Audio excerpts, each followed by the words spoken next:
Part 1. The Covenant.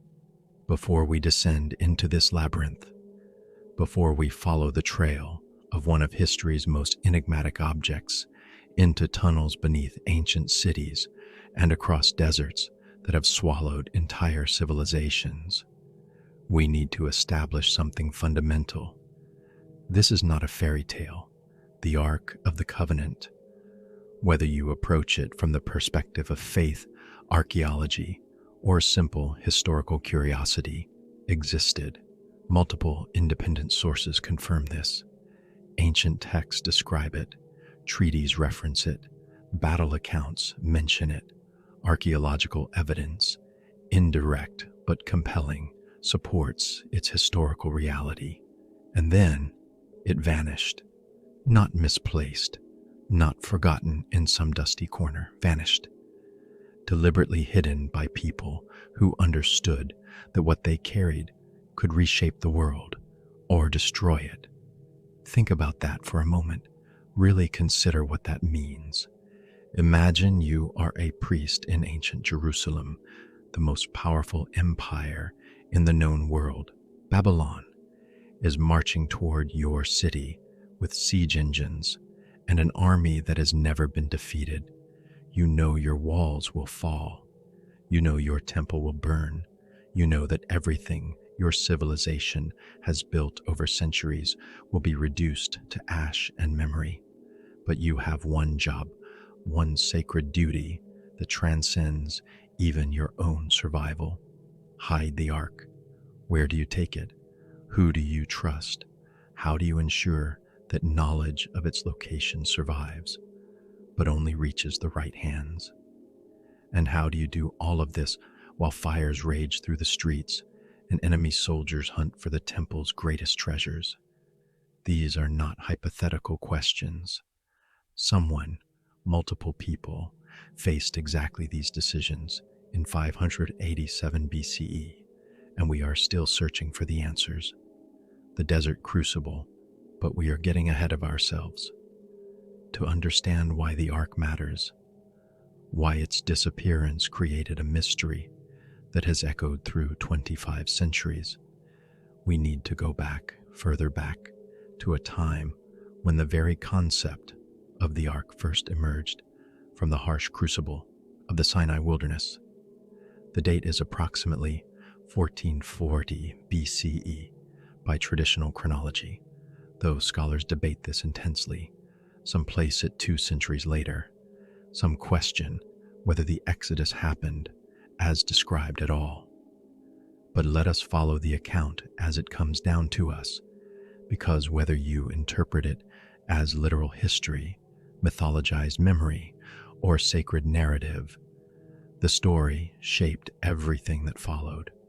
A people who had lived for generations as slaves in Egypt, building cities, hauling stones, creating monuments for pharaohs who saw them as tools rather than humans, suddenly find themselves free. The plagues have devastated Egypt. Pharaoh has released them. And now, several million people by traditional count, though archaeologists suggest more modest numbers, are walking into the desert.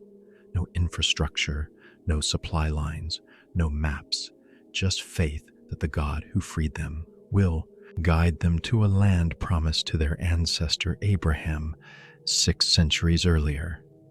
Now, pause for a moment and think about what that journey would have been like. Not the sanitized Sunday school version, the real experience. You are walking through the Sinai Peninsula, one of the most inhospitable environments on Earth. Temperatures during the day reach 120 degrees Fahrenheit. At night, they plummet to near freezing. Water sources are scarce and unpredictable. Sandstorms can appear with terrifying suddenness, blinding you, choking you, disorienting you so completely that you could walk in circles until you collapse. And you are not alone. You are part of a massive group. Children crying, elderly struggling, livestock panicking, everyone hungry, everyone thirsty, everyone wondering if this freedom is just a slower form of death. This is the context in which Moses leads them to Mount Sinai. The mountain Mount Sinai, Jebel Musa in Arabic, the mountain of Moses. Even today it rises stark and imposing from the desert floor, a jagged peak of granite and metamorphic rock reaching over 7,000 feet into skies so clear at night that the stars seem close enough to touch. The traditional location is in the southern Sinai, though some scholars place the mountain in northwestern Saudi Arabia based on geographical details in the text. Regardless of the exact location, the experience Moses describes is consistent with high-altitude electrical storms in mountainous regions. The account in Exodus is vivid: thunder, lightning, thick cloud, the blast of trumpets, possibly the sound of wind through mountain crevices, or perhaps something else. The whole mountain trembling. Seismic activity is not uncommon in the region, and a warning, a very specific warning, that the people must not approach the mountain, that if even an animal touches it, that animal must be killed. Why? What was happening on that mountain? Moses ascends alone. According to the text, he stays up there for 40 days and 40 nights. No food, no water, just exposure to whatever is occurring at the summit. When he comes down, two things have changed. First, his face is described as glowing, radiating light so intensely that he has to cover it with a veil because the people cannot bear to look at him. Some scholars interpret this as spiritual illumination. Others wonder about radiation exposure. Still others suggest it is metaphorical language describing his transformed authority and presence. Second, he carries 2 stone tablets, inscribed with commandments that would become the foundation of Western legal and moral philosophy. 10 core principles. Not unique to the Israelites, variations appear in other ancient Near Eastern law codes, like Hammurabi's Code from Babylon. But something about this particular formulation, this specific covenant between a deity and a people, would prove extraordinarily durable. But here is where it gets interesting. From an archaeological perspective, the tablets. What were these tablets actually made of? The text specifies stone, but what kind of stone? This matters more than you might think. Moses ascends Mount Sinai, which is predominantly granite and metamorphic rock. Granite is extremely hard. Carving detailed text into granite with Bronze Age tools would be extraordinarily difficult and time-consuming. Possible, but challenging. Some researchers suggest the tablets might have been made from a softer stone like limestone or even slate, easier to inscribe, but less durable. Others point to an intriguing possibility. Certain types of metamorphic rock, specifically schists, containing mica or graphite, can store electrical charge. They act as natural capacitors. Lightning-struck rock can retain charge for extended periods. If Moses encountered an electrical storm on Sinai, if lightning struck the rock near him, if he collected pieces of that electrically altered stone, then the tablets themselves might have possessed unusual properties. Remember this, we will return to it. Now, Moses comes down from the mountain with these tablets and finds the people have built a golden calf, falling back into the idolatry they knew in Egypt. In rage, he shatters the tablets. Think about that moment, the culmination of a 40-day ordeal on a mountain, a revelation that cost him everything physically, and in seconds of anger, he destroys it. The text says he then goes back up the mountain and receives a second set of tablets. These are the ones that will eventually rest inside the ark. But what happened to the fragments? of the first set. Some traditions say Moses buried them. Some say they were also placed in the ark alongside the intact second set. Some rabbinic sources suggest the fragments retained a kind of holiness even in their broken state. Dr. Vendell Jones, an archaeologist who spent decades searching for ark-related artifacts, claimed to have found an oil jug near Qumran that matched descriptions of sacred anointing oil from the temple. He believed additional temple treasures, possibly including the ark, were hidden in the area.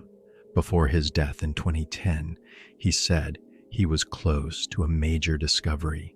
He never found it, but his work raised an important question. If other temple artifacts ended up near the Dead Sea, might the ark have as well? The command. So Moses has these tablets. They are sacred. They represent a covenant, a binding agreement between the Israelite people and their God. They need to be protected, preserved, made central to the religious and social life of the community. And then, according to Exodus chapters 25 through 27, Moses receives extraordinarily detailed instructions for building a container to house them. This is where our story truly begins. The instructions are precise, exact measurements given in cubits, the length from a man's elbow to his fingertips, approximately 18 inches. Specific materials demanded, construction techniques specified. The level of detail is unusual. Ancient texts typically say, build a chest and leave it at that, but these instructions read like an engineering schematic. Let us walk through them. Start with acacia wood. The ark's core structure is to be built from this specific material. Why acacia? Because it grows in the Sinai Peninsula and the Levant. It is one of the few hardwoods available in the region, but it has another property that ancient Israelites may or may not have understood consciously. Acacia wood is an excellent electrical insulator. The chest is to be 2.5 cubits long, 1.5 cubits wide, 1.5 cubits high.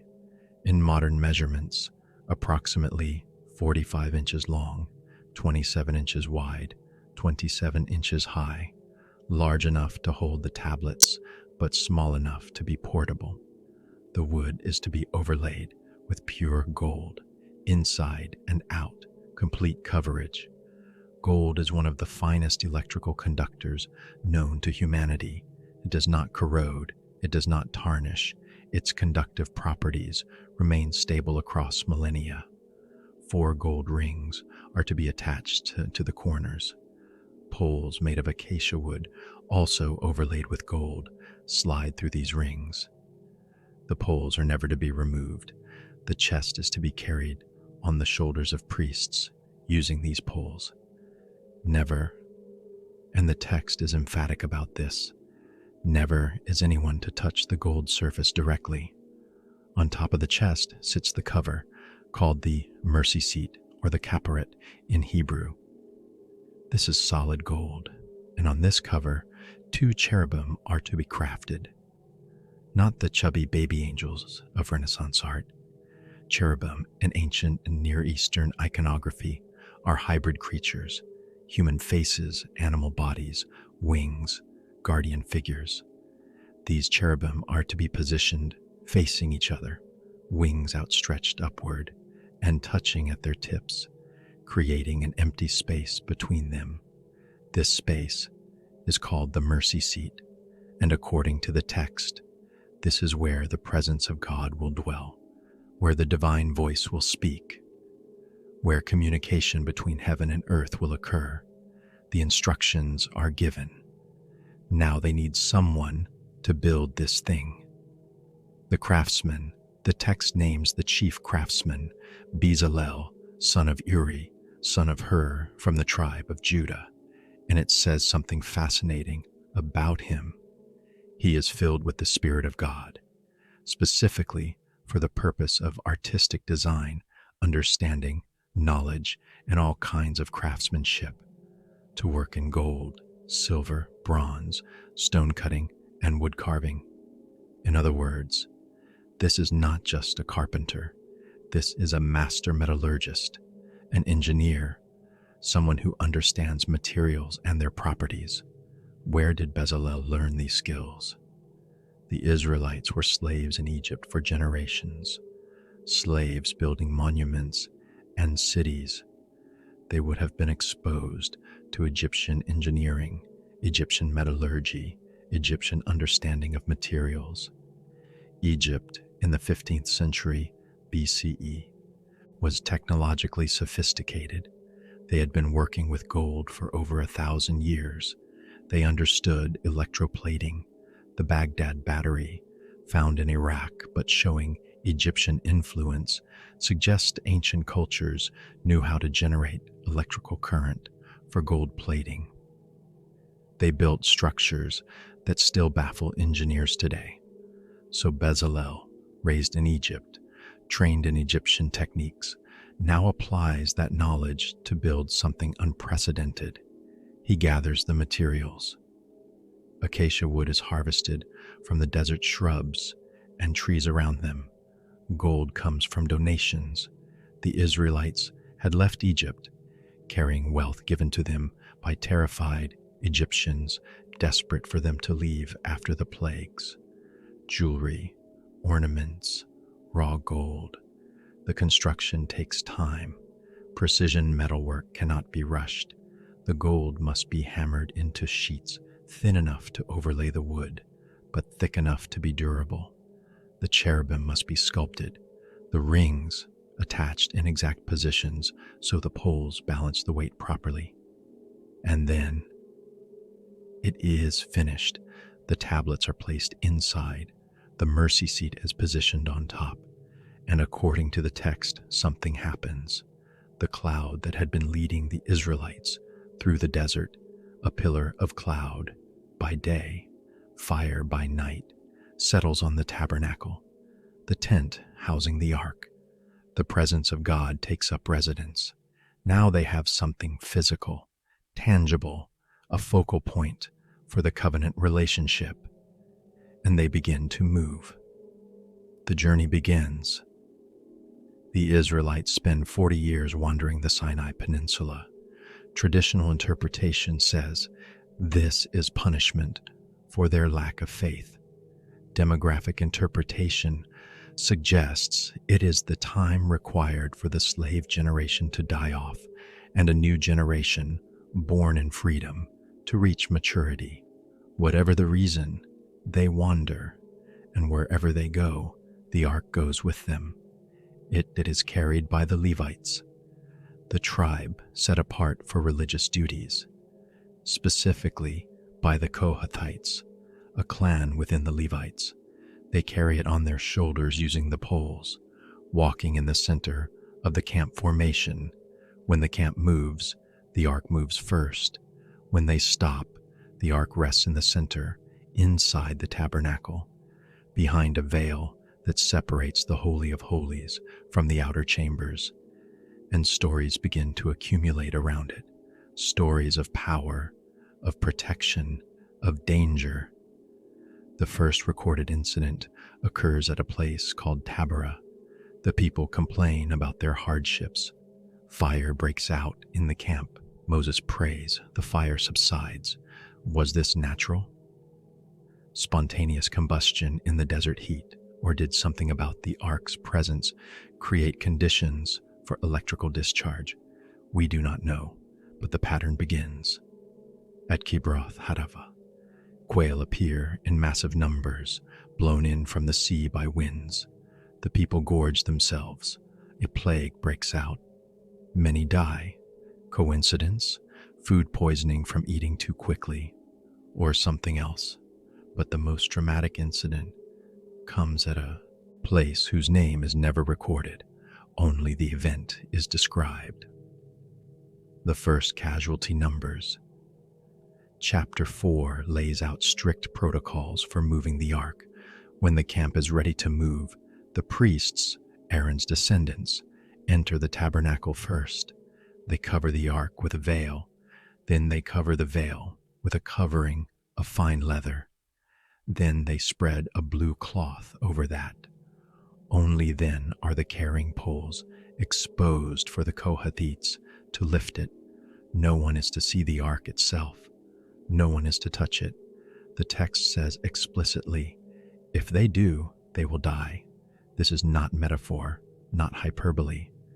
The text treats this as a known, predictable consequence, like saying, if you jump off a cliff, you will fall. Cause and effect. Why? The traditional answer, God's holiness is so intense that human contact with sacred objects brings instant death. It is a manifestation of divine judgment. But let us consider another possibility. You have a wooden box completely covered in gold. Inside are stone tablets. The box is carried through the desert where sandstorms generate massive static electricity, where dry air and friction between the gold surface and the cloth coverings would build up electrical charge, where the box acts like a Leyden jar, a capacitor storing voltage. What happens when a human hand touches that gold surface? Discharge, potentially lethal discharge. The Kohathites who carry it use wooden poles, insulators. They do not touch the gold. They are safe. But if someone were to reach out, to steady the ark during transport, to touch it directly, we will return to this, because it happens more than once, with exactly the consequences the protocols predicted. The Jordan crossing, after 40 years, the wandering ends. Moses has died, having viewed the promised land from Mount Nebo, but not entering it. Joshua now leads the people, and they are camped on the eastern side of the Jordan River, preparing to cross into Canaan. The Jordan River in flood season, which this is, becomes a substantial barrier. It is not the massive river that the name might suggest to modern ears, but during spring floods fed by snowmelt from Mount Hermon in the north, it swells. The current becomes dangerous. Crossing with a large group, including children and livestock, would be treacherous. And then Joshua gives an extraordinary command. The priests carrying the ark are to step into the water first, while it is still flooding, before any crossing preparations are made. Now, put yourself in the position of those priests. You are standing on the bank of a river churning with muddy water. You can hear the roar of it. You can see debris rushing past. You are wearing ceremonial garments. You are carrying a gold-covered chest on wooden poles. And your leader is telling you to walk into that flood. Do you trust him? Do you trust the ark? Or do you hesitate, wondering if this is madness? The text says they step into the water, and according to Joshua chapter 3, the water stood up in a heap upstream at a place called Adam. The flow downstream continued until that water drained away, and the riverbed became dry ground. Geologists and hydrologists have studied this account, and here is what is remarkable. It is plausible. The Jordan River flows through a rift valley with unstable sedimentary banks. Earthquakes in the region can trigger landslides that temporarily dam the river.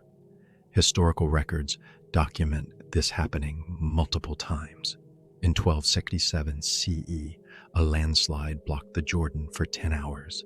In 1906, a similar event stopped the flow for 24 hours. In 1927, an earthquake caused a collapse that dammed the river for 21 hours. The city of Adam, now Tel Adamia, sits at a location where the river makes a bend through soft clay and marl deposits. Seismologists know the area is prone to seismic activity, so a natural explanation exists. An earthquake-triggered landslide could have dammed the river upstream, allowing the Israelites to cross on temporarily dry ground. But the timing, the exact moment when the priests stepped into the water, that is where faith and natural explanation diverge. Coincidence? Divine intervention using natural means? Or did something about the ark itself trigger a seismic event? We have reports, unverified, anecdotal, but persistent, of modern dowsers claiming their equipment registers unusual electromagnetic signatures near certain geological fault lines, of animals behaving strangely before earthquakes, of electrical phenomena preceding seismic events. Could the ark, if it was accumulating and discharging electrical energy, have interacted with geological stresses already built up in the fault line? Could it have been the trigger that released energy that was ready to release anyway? Or are we reading too much into an ancient text that is recording a miracle through the only language available to them? These are the questions that make the ark endlessly fascinating. The Israelites cross, all of them, safely. They camp on the western side, and they carry the ark with them toward their first military objective, Jericho. The walls of Jericho. If the Jordan crossing is mysterious, the fall of Jericho is doubly so. Jericho is ancient, one of the oldest continuously inhabited cities on Earth. Archaeological excavations led by Kathleen Kenyon in the 1950s and later by Bryant Wood in the 1990s have revealed multiple layers of occupation going back to 9000 BCE. The Neolithic Tower at Jericho is one of the oldest stone structures ever built. By the time Joshua and the Israelites arrive, around 1400 BCE or 1200 BCE, depending on which chronology you follow, Jericho is a fortified city, double walls, massive mud brick construction built on top of a tell, an artificial hill created by centuries of previous settlements. Attacking such a city in the Bronze Age required siege tactics, battering rams, scaling ladders, starvation. You surrounded the city, cut off supplies, and waited. Sieges could last months or years. Joshua does something different. According to the book of Joshua, he receives unusual instructions. The ark is to be carried around the city walls once per day. For 6 days, priests are to blow ram's horn trumpets, shofarot, as they walk. No one else is to make a sound. On the 7th day, they are to circle the city 7 times. Then all the priests blow their trumpets, and the entire army is to shout, and the walls will collapse. Now, imagine you are a defender on top of those walls. You look down and see your enemies not attacking, not building siege equipment, just walking in circles around your city, carrying a golden box, blowing horns, once a day, for 6 days. What do you think? Are they insane? Is this psychological warfare? Are they performing some kind of ritual curse? Or are they waiting for something? The text says, on the 7th day, after 7 circuits, the priests blow the trumpets, the people shout, and the walls fall down flat.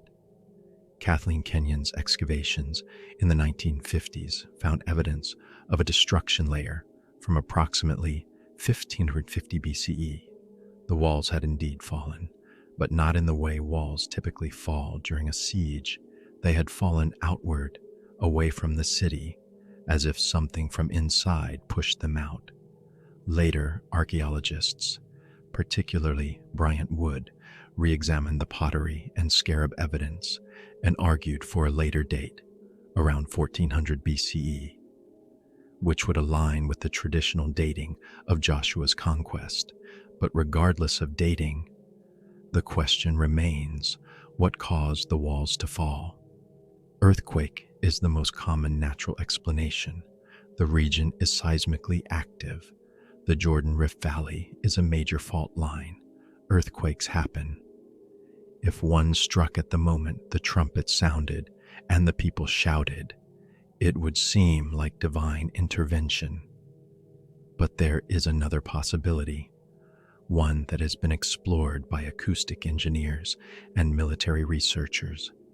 Sound can destroy. Opera singers can shatter wine glasses by hitting the right frequency.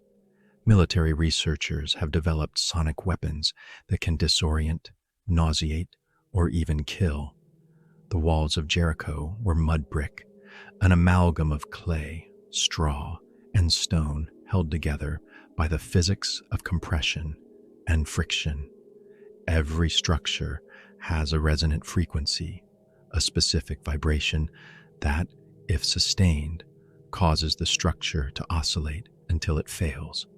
Could 7 days of trumpet blasts at specific frequencies have weakened the walls?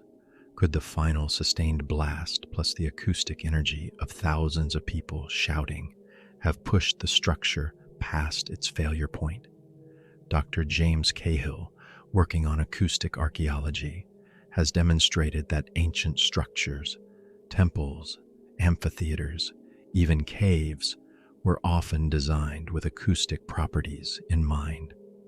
The architects understood sound resonance empirically, even if they lacked the mathematical framework to describe it.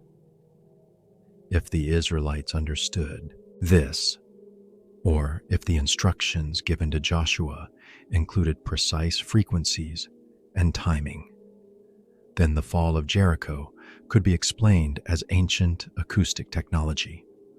Or, and this brings us back to the ark, if the ark itself was generating some kind of energy field, electromagnetic or otherwise, and that field interacted with the structural instability of the walls, possibly triggering or amplifying seismic movement.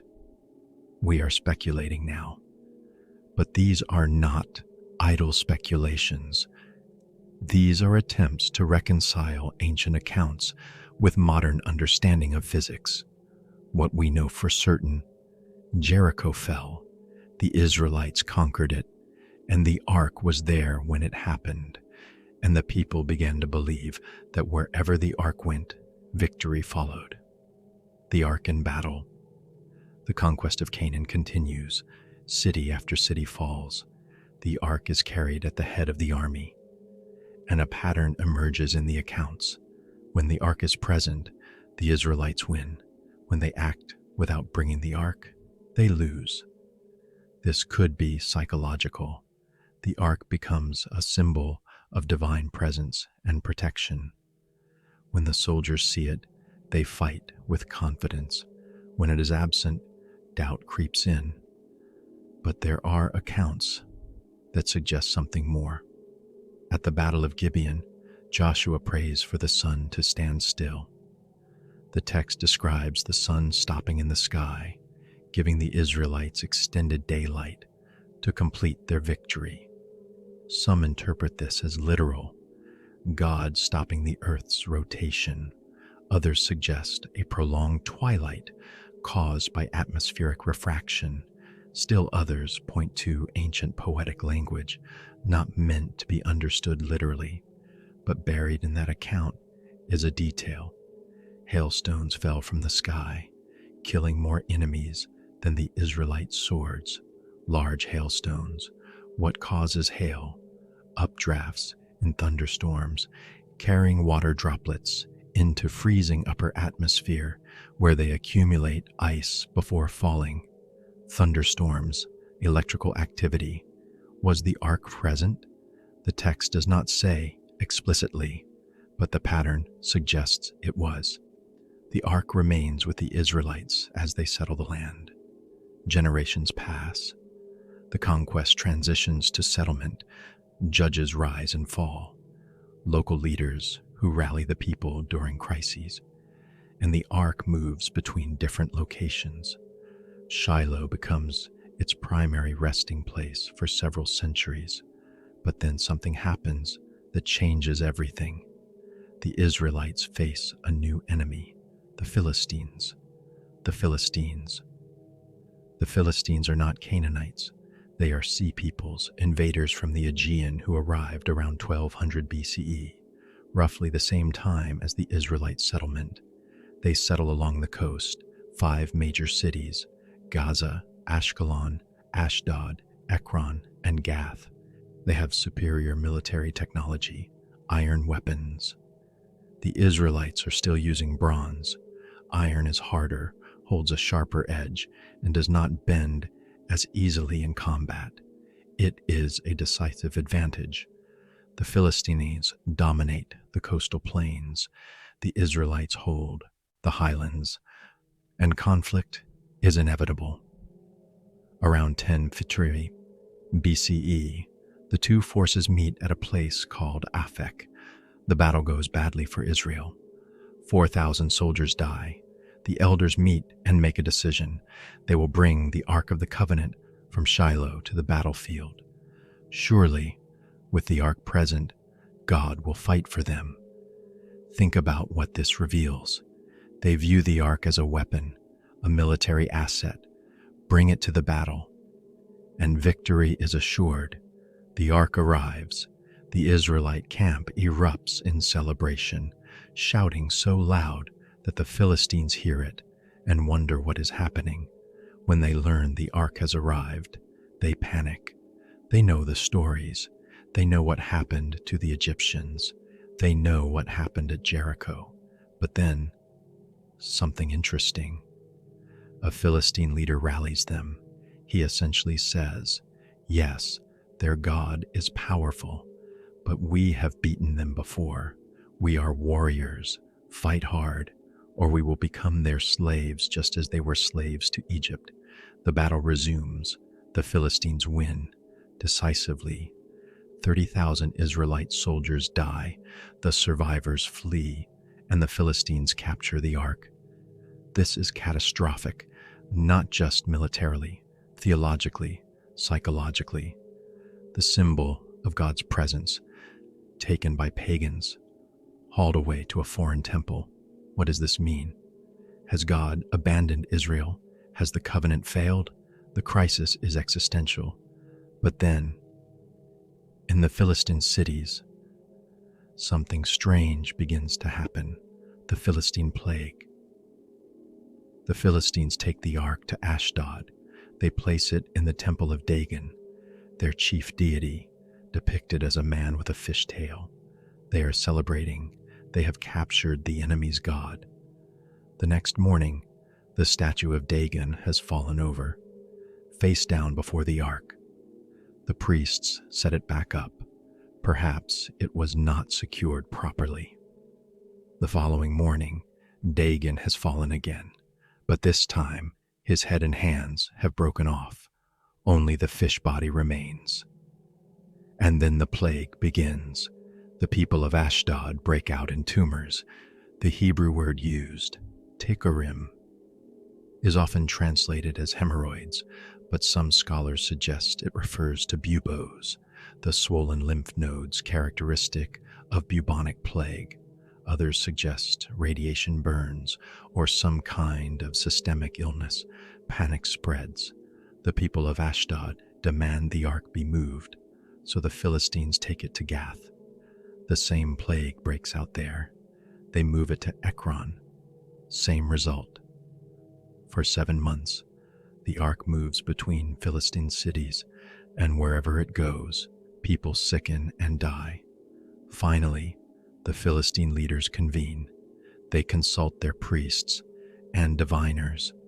What do we do with this thing? The consensus: send it back, but send it with a guilt offering. Make 5 gold tumors and 5 gold rats, representations of the plague and the rodent infestation that accompanied it. Put these in a chest alongside the Ark. Place the Ark on a new cart pulled by 2 milk cows that have never been yoked. Take their calves away.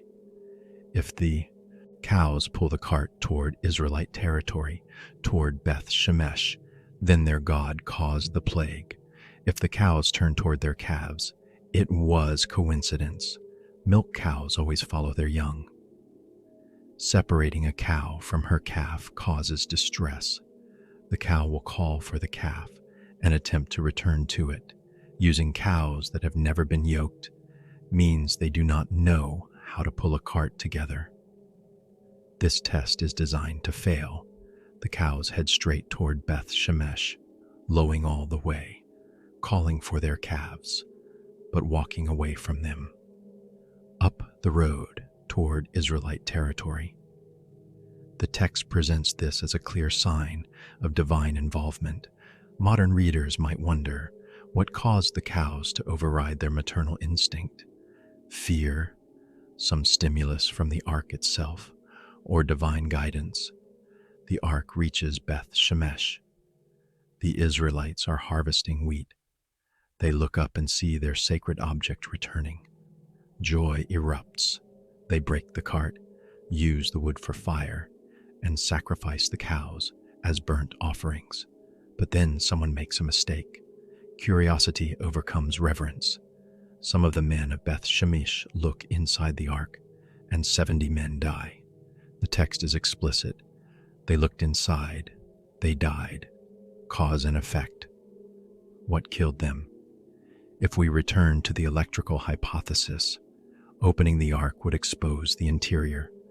If the gold-covered interior held charge, if the stone tablets contributed to the capacitance, touching any part of the interior or being too close when it was opened could result in discharge, or perhaps they were struck by disease, the same illness afflicting the Philistines. The rats mentioned in the text are significant. Rats carry fleas. Fleas transmit bubonic plague.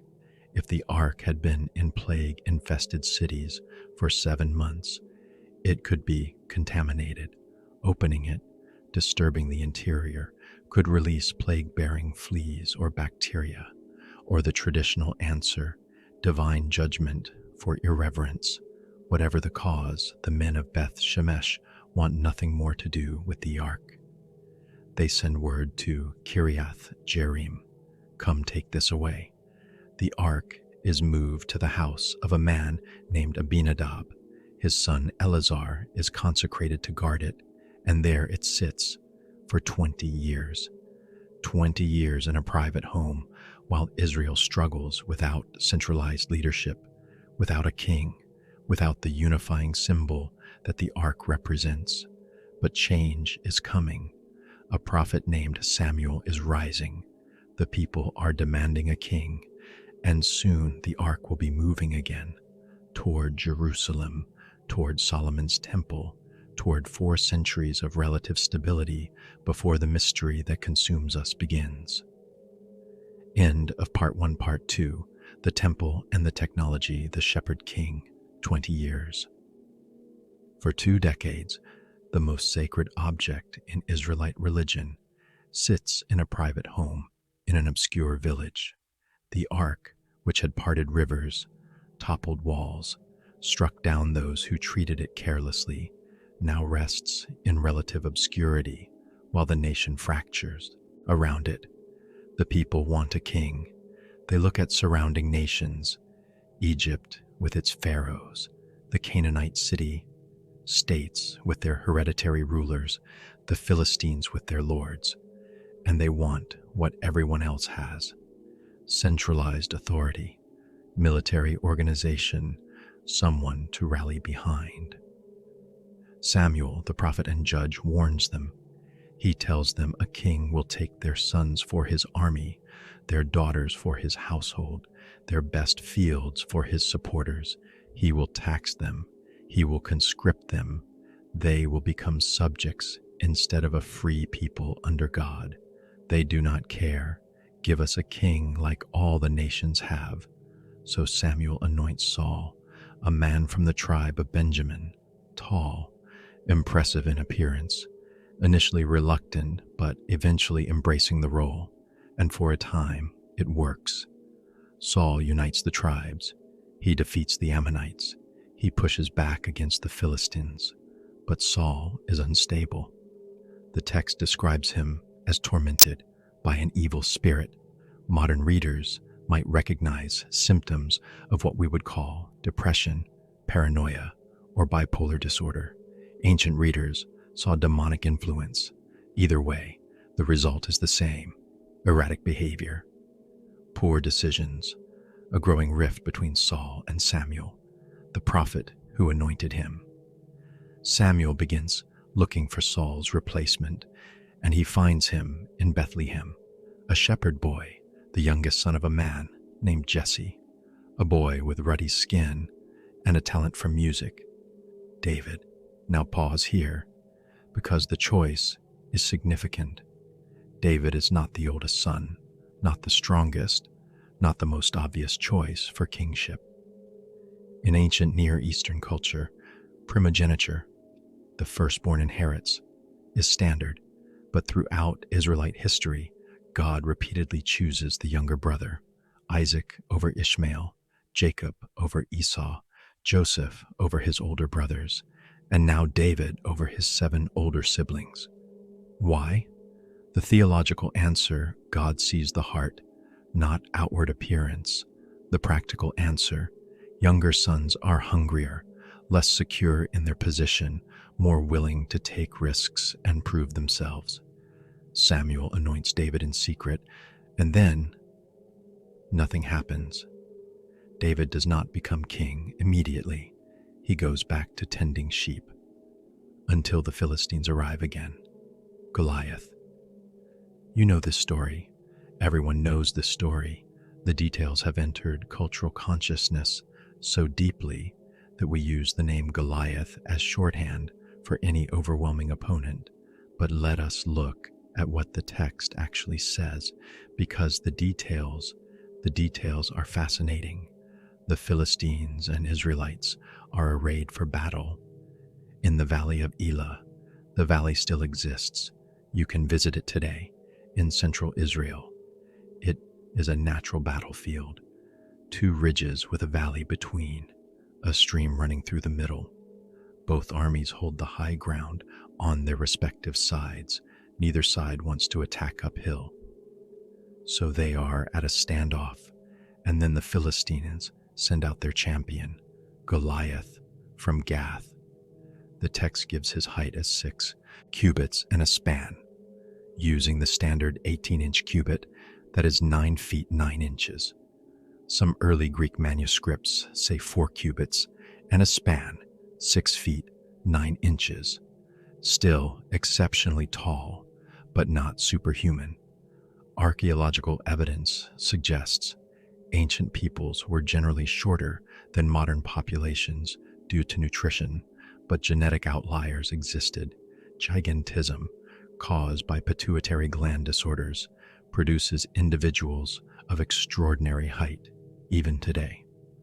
And the text says Goliath is from Gath, one of the 5 Philistine cities, the same city that had briefly housed the ark and experienced the plague.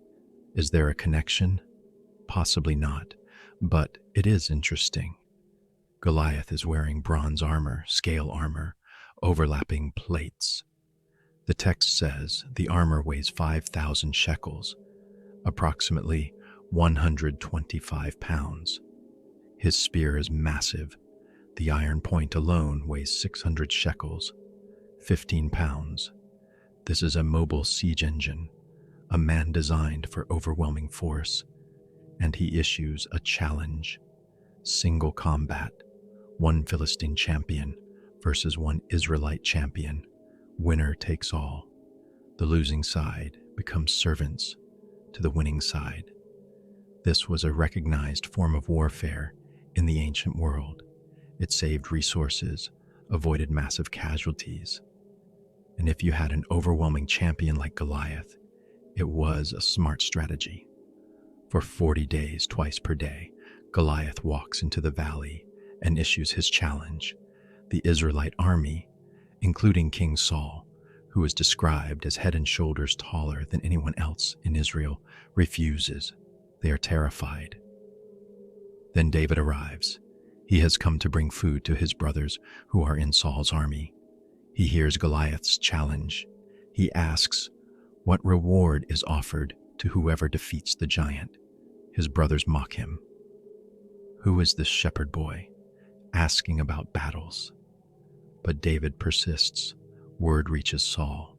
Saul summons this young man who thinks he can fight the Philistine champion.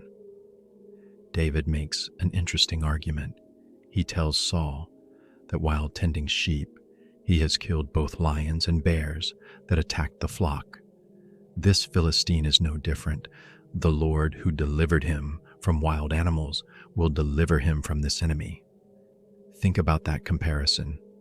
Lions and bears are apex predators, fast, powerful, equipped with natural weapons. A human fighting them without modern weapons requires extraordinary courage, skill, and probably luck. If David truly did this, and shepherds in ancient times did defend their flocks from predators, then he has genuine combat experience, unconventional, but real. Saul agrees. He tries to outfit David with his own armor, but it does not fit. Too heavy, too restrictive. David removes it. He will fight as a shepherd, not as a soldier. He takes his staff. He goes to the stream and selects 5 smooth stones.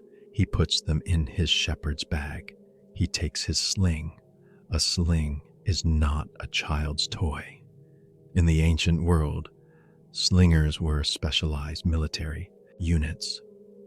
A skilled slinger could hurl a stone at speeds exceeding 100 miles per hour.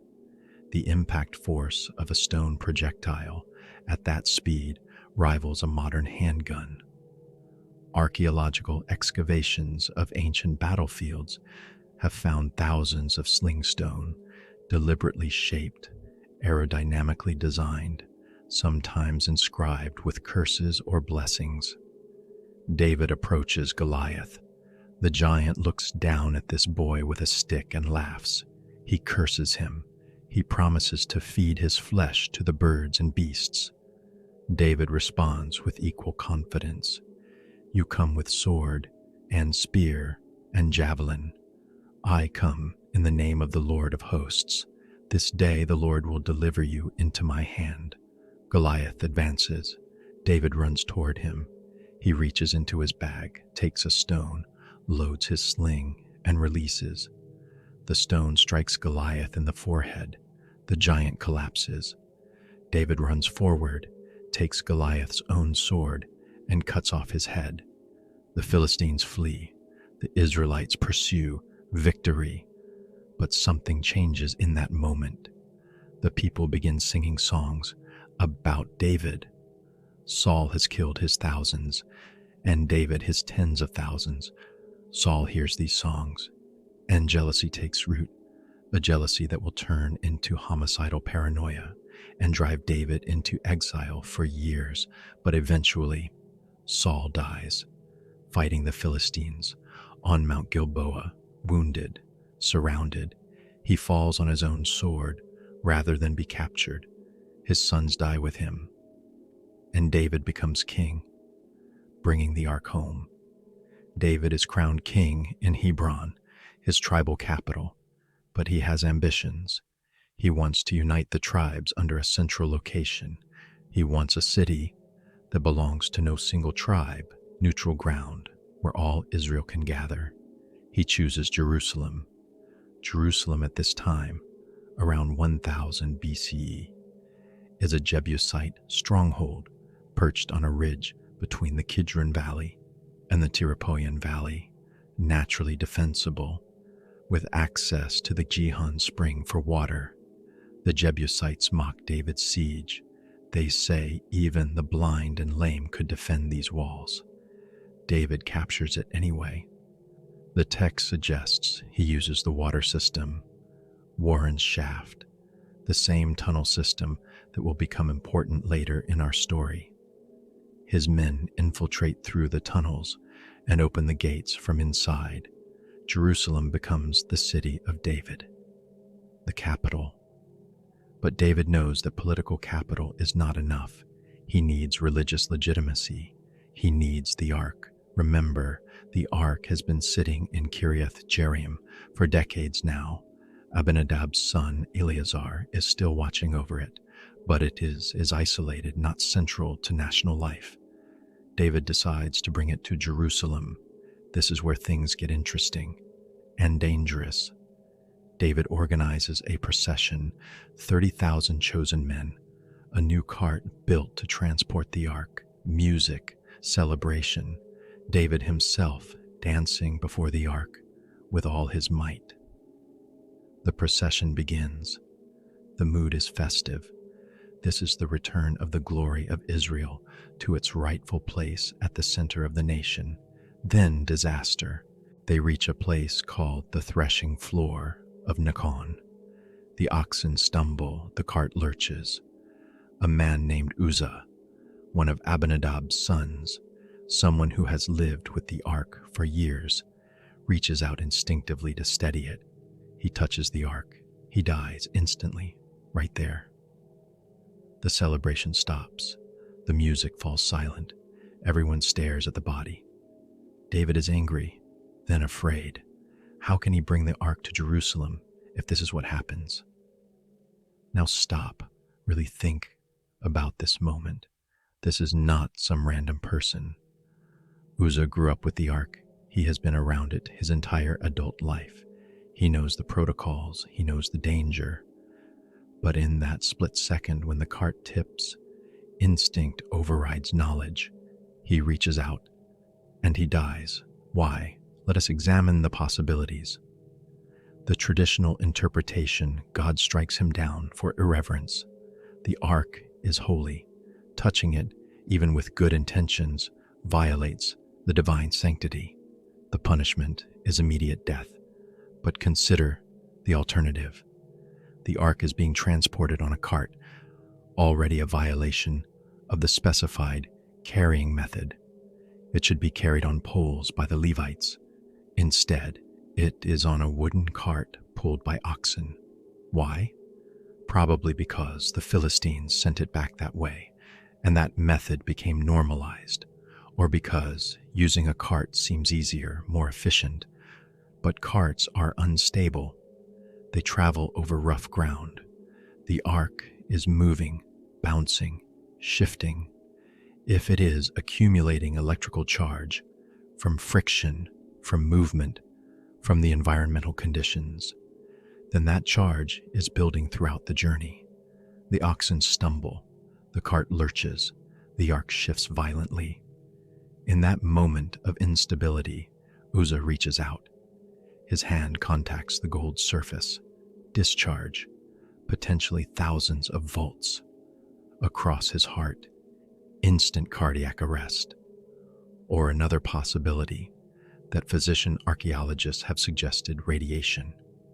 If the stones inside the ark were altered by electrical discharge on Mount Sinai, if they were struck by lightning or exposed to unusual electromagnetic phenomena, they might emit low-level radiation, not immediately dangerous, but with prolonged close exposure and then acute exposure from direct contact. The effects could be lethal.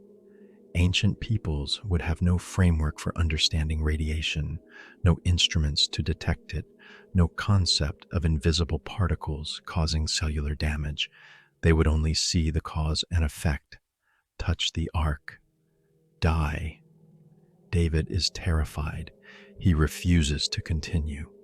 He has the ark taken to the nearby house of Obed-Edom the Gittite. Interestingly, a Philistine or someone from Gath living among the Israelites. For 3 months, the ark stays there, and the text says Obed-Edom is blessed. His household prospers. Nothing bad happens. Why? How is Obed-Edom safe when Uzzah died? Perhaps because Obed-Edom knows not to touch it. Perhaps because the ark is kept properly, covered, stationary, not being moved around. Perhaps because any accumulated charge has dissipated. Or perhaps because God chooses to bless rather than judge. When David hears that Obed-Edom's household is thriving, his fear turns back to desire. He decides to try again, but this time he does it correctly. Levites carry the ark on poles. They take 6 steps. They stop and sacrifice oxen and fattened cattle, repeatedly. The journey that might take hours is stretched into days by these constant sacrifices. Why? The traditional answer: reverence. They are taking their time, honoring God at every step. But if we consider the electrical hypothesis, each stop allows any accumulated charge to dissipate. The sacrifices provide time for the system to stabilize. The ark reaches Jerusalem. David dances before it, wearing only a linen ephod, a simple priestly garment. His wife Michal watches from a window and despises him for humiliating himself. But David does not care. The ark is home. He places it in a tent, not a permanent structure. Not yet. That will come later. For now, the ark rests in Jerusalem in a temporary dwelling, while David consolidates his kingdom, fights his wars, and dreams of something greater. A temple. The temple dream. David has established Jerusalem as the political and religious center of Israel. He has built himself a palace of cedar. He sits one evening in this palace and realizes something. The ark of God sits in a tent. Meanwhile, he lives in a proper house. This feels wrong to him. The king lives in luxury, while God's dwelling is temporary. He summons Nathan the prophet. He shares his plan. I will build a temple for the Lord. Nathan initially agrees, but that night, according to the text, Nathan receives a revelation. God has a message for David, and the message is no, not because the idea is bad, but because David is a man of war. He has shed blood. The temple, the house of God, should be built by someone who represents peace, David's son, Solomon. The covenant comes with a promise. David's dynasty will endure forever. His son will build the temple, and God will establish his throne for all time. This is devastating and affirming at the same time. David will not build the temple, but his legacy will. His son will accomplish what he dreamed of. So David does the next best thing. He begins preparing. He stockpiles materials: cedar from Lebanon, stone from quarries, gold and silver from his military conquests. He organizes the Levites into divisions. He draws up plans. When Solomon takes the throne, everything will be ready. David reigns for 40 years. He conquers surrounding territories. He establishes Jerusalem as a regional power. He writes psalms, poetry, and music that will endure for millennia. And eventually he dies. His son Solomon succeeds him. Solomon inherits a kingdom at peace, no major external threats, wealth accumulated from his father's conquests, and a mandate: build the temple. Solomon's temple, the construction. The year is approximately 966 BCE. Solomon has been king for 4 years. He has consolidated power, dealt with potential rivals, secured his position. Now he begins the greatest construction project in Israelite history. First, he needs materials. He sends word to Hiram, king of Tyre in Phoenicia, modern-day Lebanon. The Phoenicians are master builders. Their cedar trees are legendary. Their craftsmen are the finest in the region. Hiram and David had been allies. That alliance continues with Solomon. They negotiate a treaty. Solomon will provide wheat and oil, agricultural products from Israel's interior. Hiram will provide cedar and cypress logs and skilled workmen. The logs are cut in Lebanon, floated down the coast in rafts to Joppa, then hauled overland to Jerusalem. The logistics are staggering. This is not a small building. The temple will be 60 cubits long, 20 cubits wide, 30 cubits high. Using the standard cubit of 18 inches, that is 90 feet long, 30 feet wide, 45 feet high. Not massive by Egyptian or Mesopotamian standards, but this building is not about size. It is about precision, about craftsmanship, about creating a worthy dwelling place for the divine presence. Solomon conscripts 30,000 laborers, not slaves. The text is specific. These are Israelite workers sent in shifts of 10,000 per month, 1 month in Lebanon, cutting timber, 2 months at home, rotating. So the burden is distributed. In addition, 70,000 burden bearers transport materials, 80,000 stonecutters work the quarries, 3,300 supervisors oversee the work. The stone is quarried with precise measurements. The text says no hammer or chisel or iron tool is heard in the temple during construction. Why? Because the stones are shaped at the quarry, then transported to Jerusalem and fitted together. Dry stone construction, no mortar, blocks cut so precisely that they interlock. This technique is familiar to archaeologists. We see it at sites across the ancient world. The Western Wall in Jerusalem, built later during Herod's renovation, uses the same method. Some of those stones weigh over 500 tons, and they fit together so tightly that you cannot slide a knife blade between them. How? How did Bronze Age and Iron Age peoples move such massive stones, shape them so precisely, fit them so perfectly? We know they did it. We see the results, but the engineering required is impressive, even by modern standards. The temple rises slowly over 7 years. Stone walls, cedar beams, gold overlay, lots of gold. The interior is completely covered in gold. The walls, the floor, the cedar carvings of cherubim and palm trees and flowers, all overlaid with gold. The text says, Solomon uses 600 talents of gold for the temple. A talent is approximately 75 pounds. 600 talents is 45,000 pounds of gold, over 22 tons. Where did this gold come from? David's conquests had brought wealth, but Solomon also has his own sources, trade routes. The famous visit from the Queen of Sheba brings gold. Ophir, possibly in Arabia or East Africa, sends gold via trade expeditions. The point is, this is an extraordinary expenditure of resources. This building represents the wealth and priority of an entire nation. The temple has 3 main sections: the porch, the entrance, the holy place, the main sanctuary where priests perform daily rituals, and the Holy of Holies, the inner sanctuary where the ark will rest. The Holy of Holies is a perfect cube, 20 cubits on each side, 30 feet by 30 feet by 30 feet.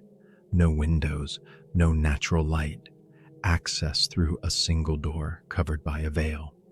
Inside this dark cube, Solomon places 2 enormous cherubim statues made of olive wood overlaid with gold.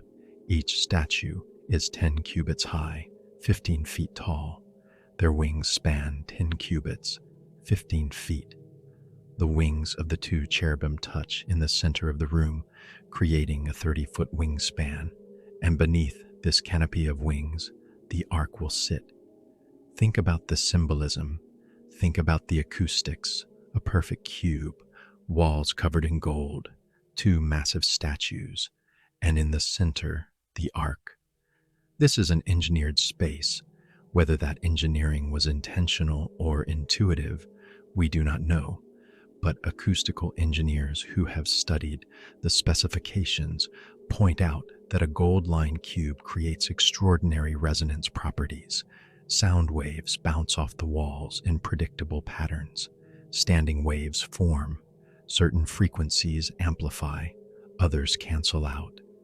If someone speaks inside this room, their voice does not behave normally. It echoes, it resonates. Depending on pitch and tone, it could sound amplified, or it could create harmonic overtones that sound like multiple voices, or it could produce infrasonic frequencies. below the range of human hearing, but capable of affecting human physiology, nausea, dizziness, feelings of awe or dread. We know ancient peoples understood acoustics empirically.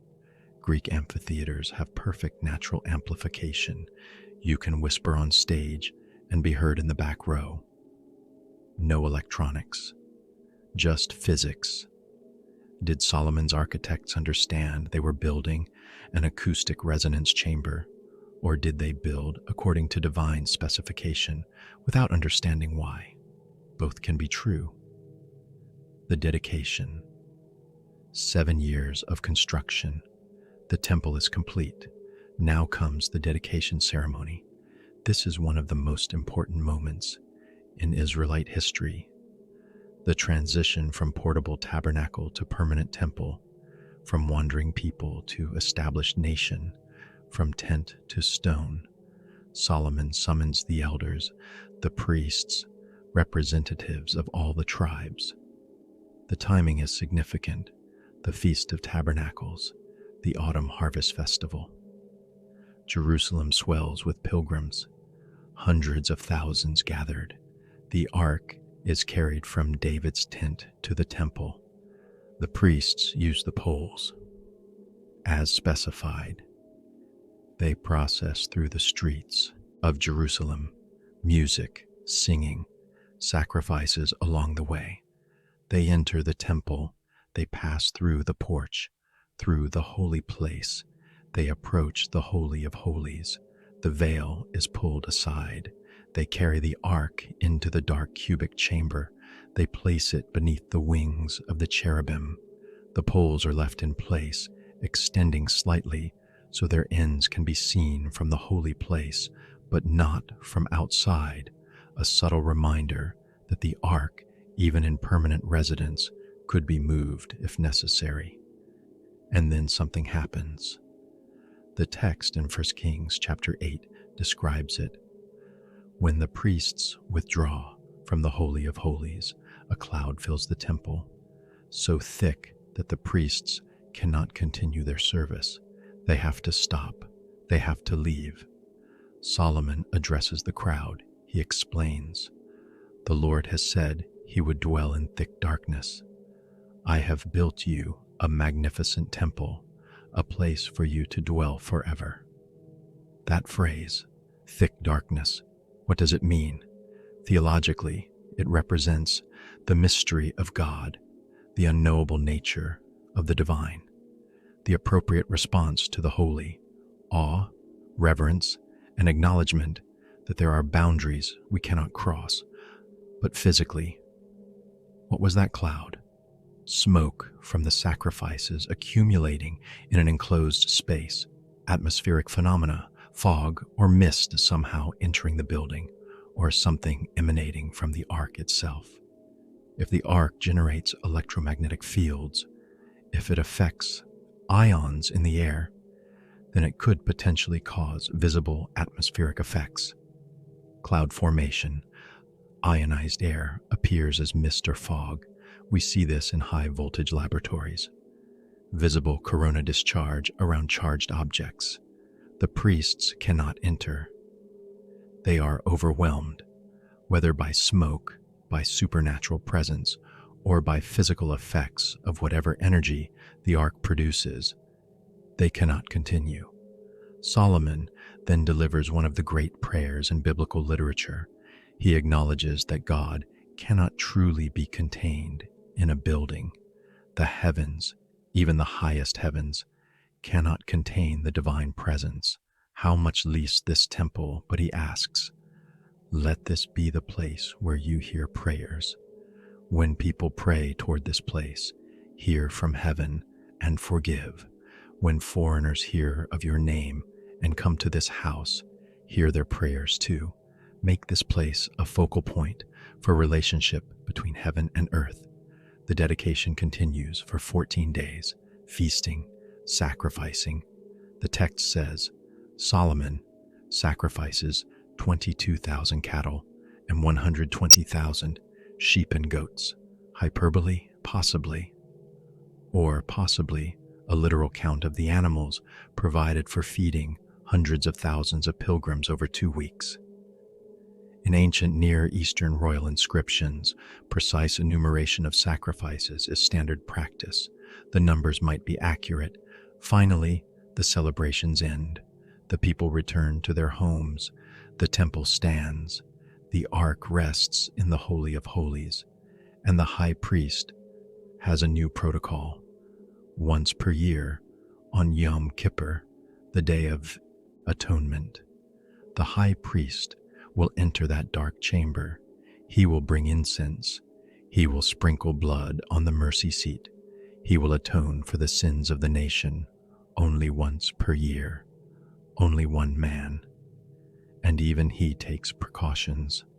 Rabbinic tradition says they would tie a rope around his ankle before he entered, just in case, if he died in there, they could pull his body out without anyone else entering. Solomon's decline. Solomon's reign begins well. The temple is built. The kingdom prospers. Trade routes bring wealth. He builds a fleet of ships with Phoenician help. He fortifies cities. He writes proverbs and songs. He is famous for wisdom. People come from distant lands to hear him speak. But then, decline. The text is honest about this.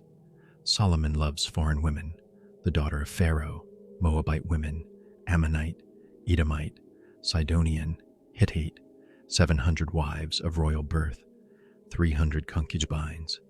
This is not unusual for ancient Near Eastern kings. Marriage is diplomacy.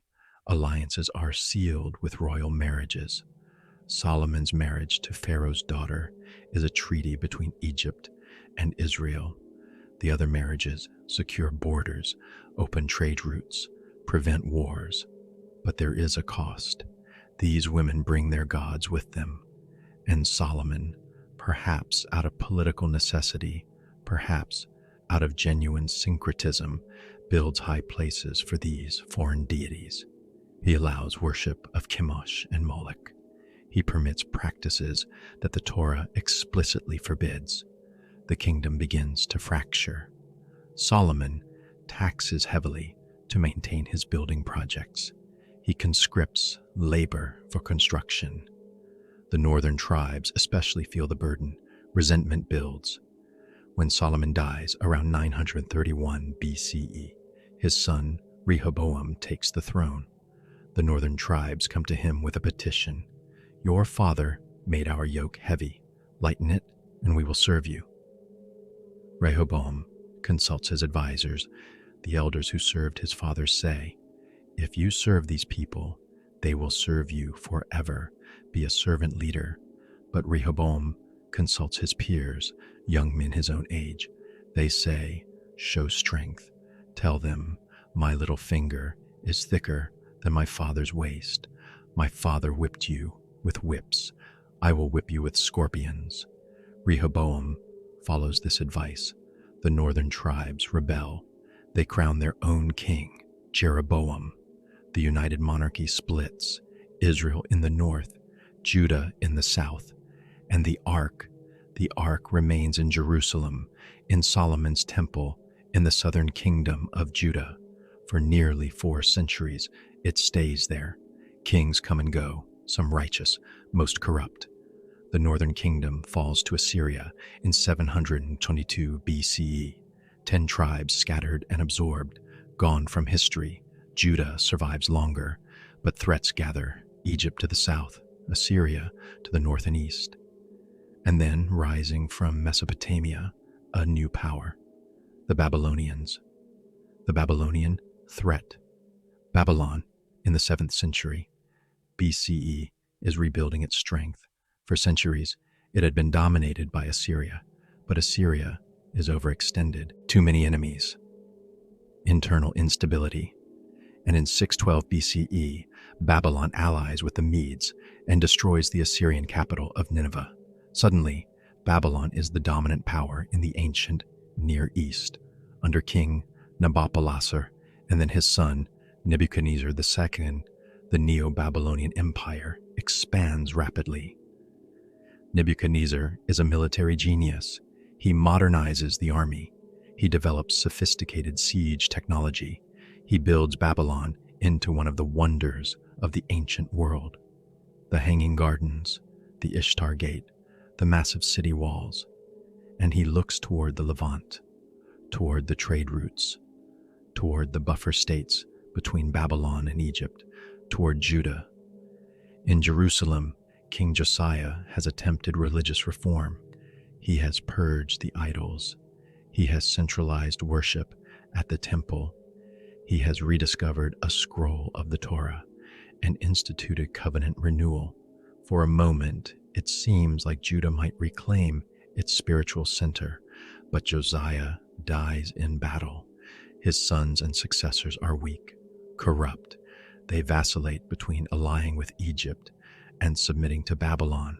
They pay tribute to Babylon 1 year, rebel the next, then pay tribute again.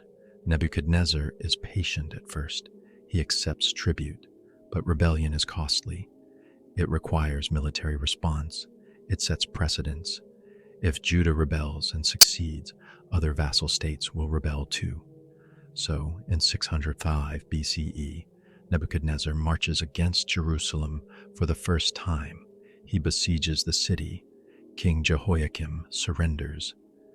Nebuchadnezzar takes hostages, including young men from the royal family and nobility.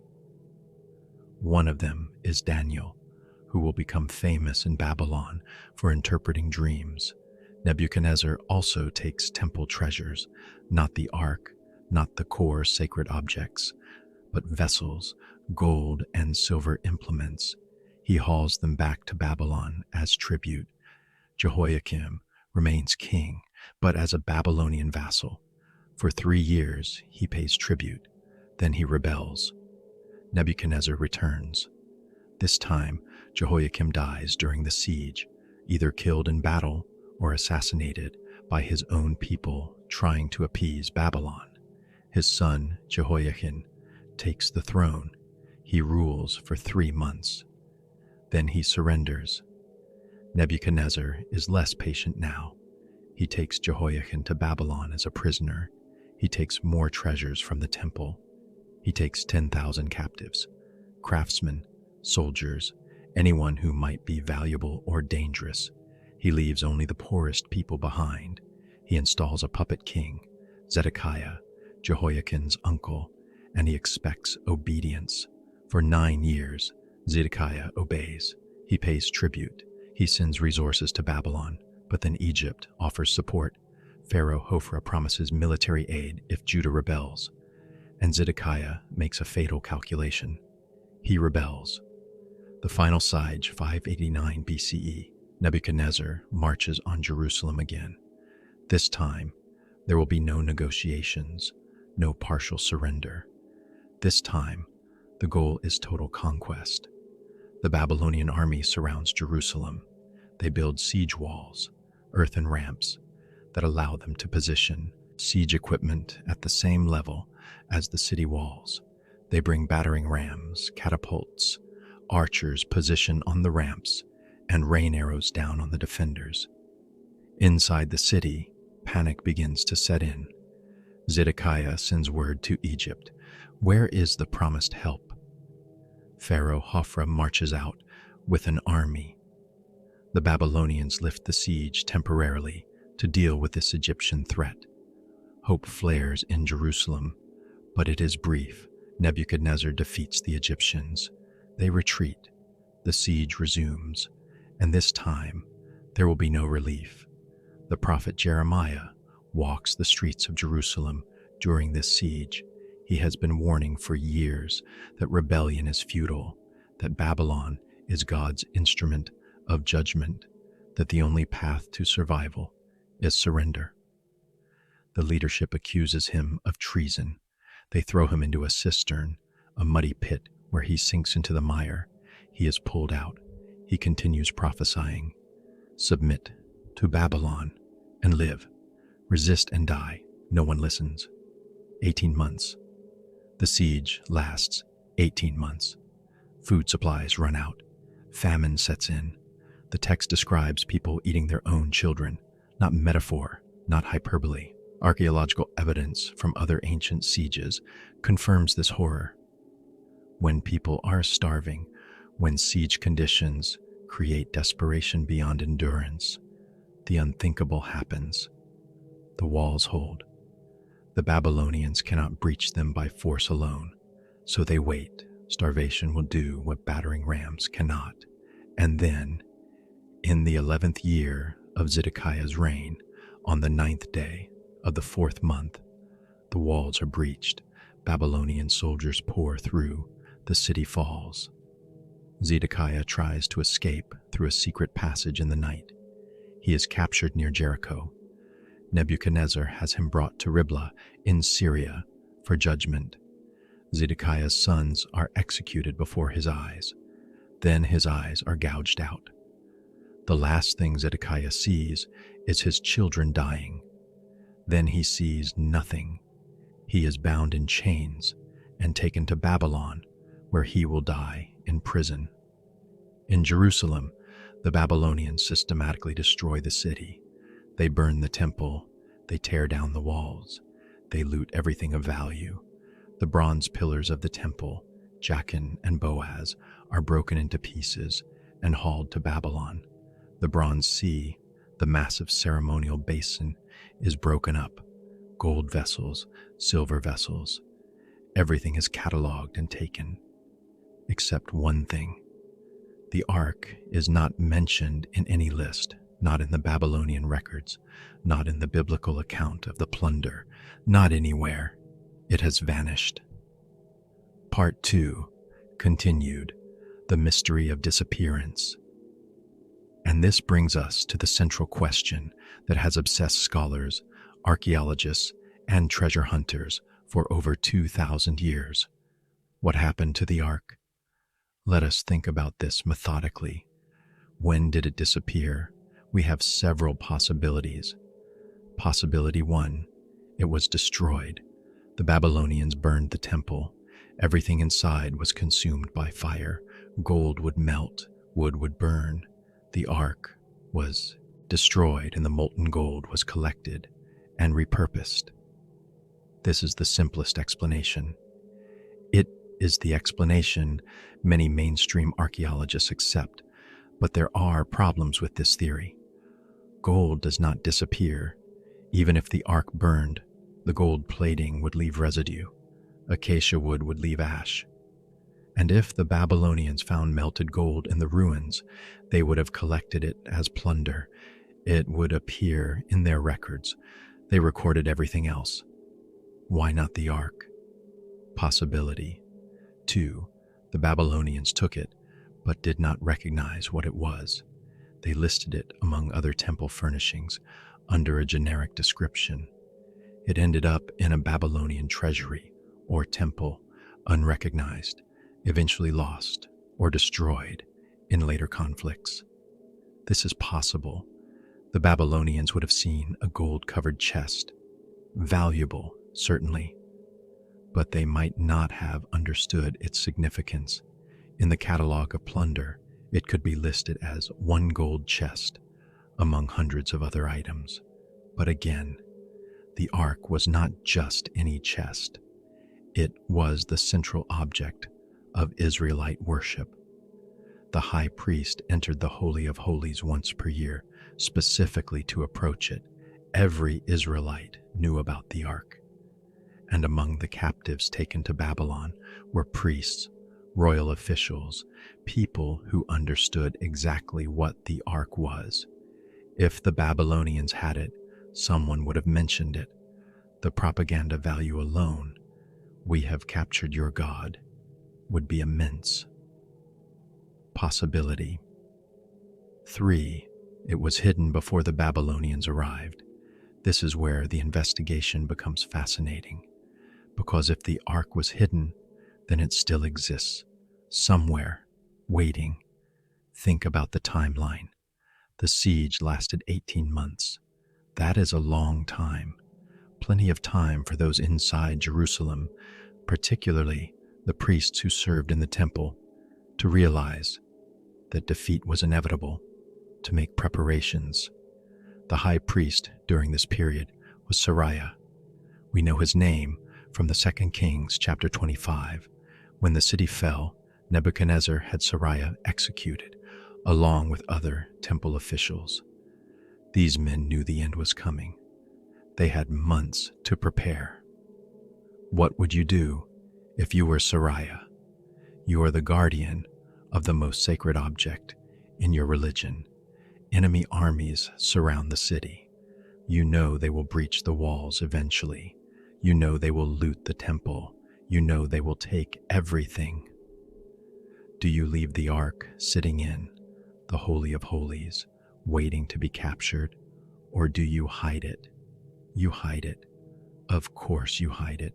The only question is where. And this is where we must turn to the archaeology beneath Jerusalem.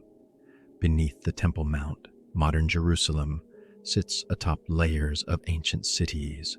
Archaeologists call these tells, artificial hills created by centuries of human occupation.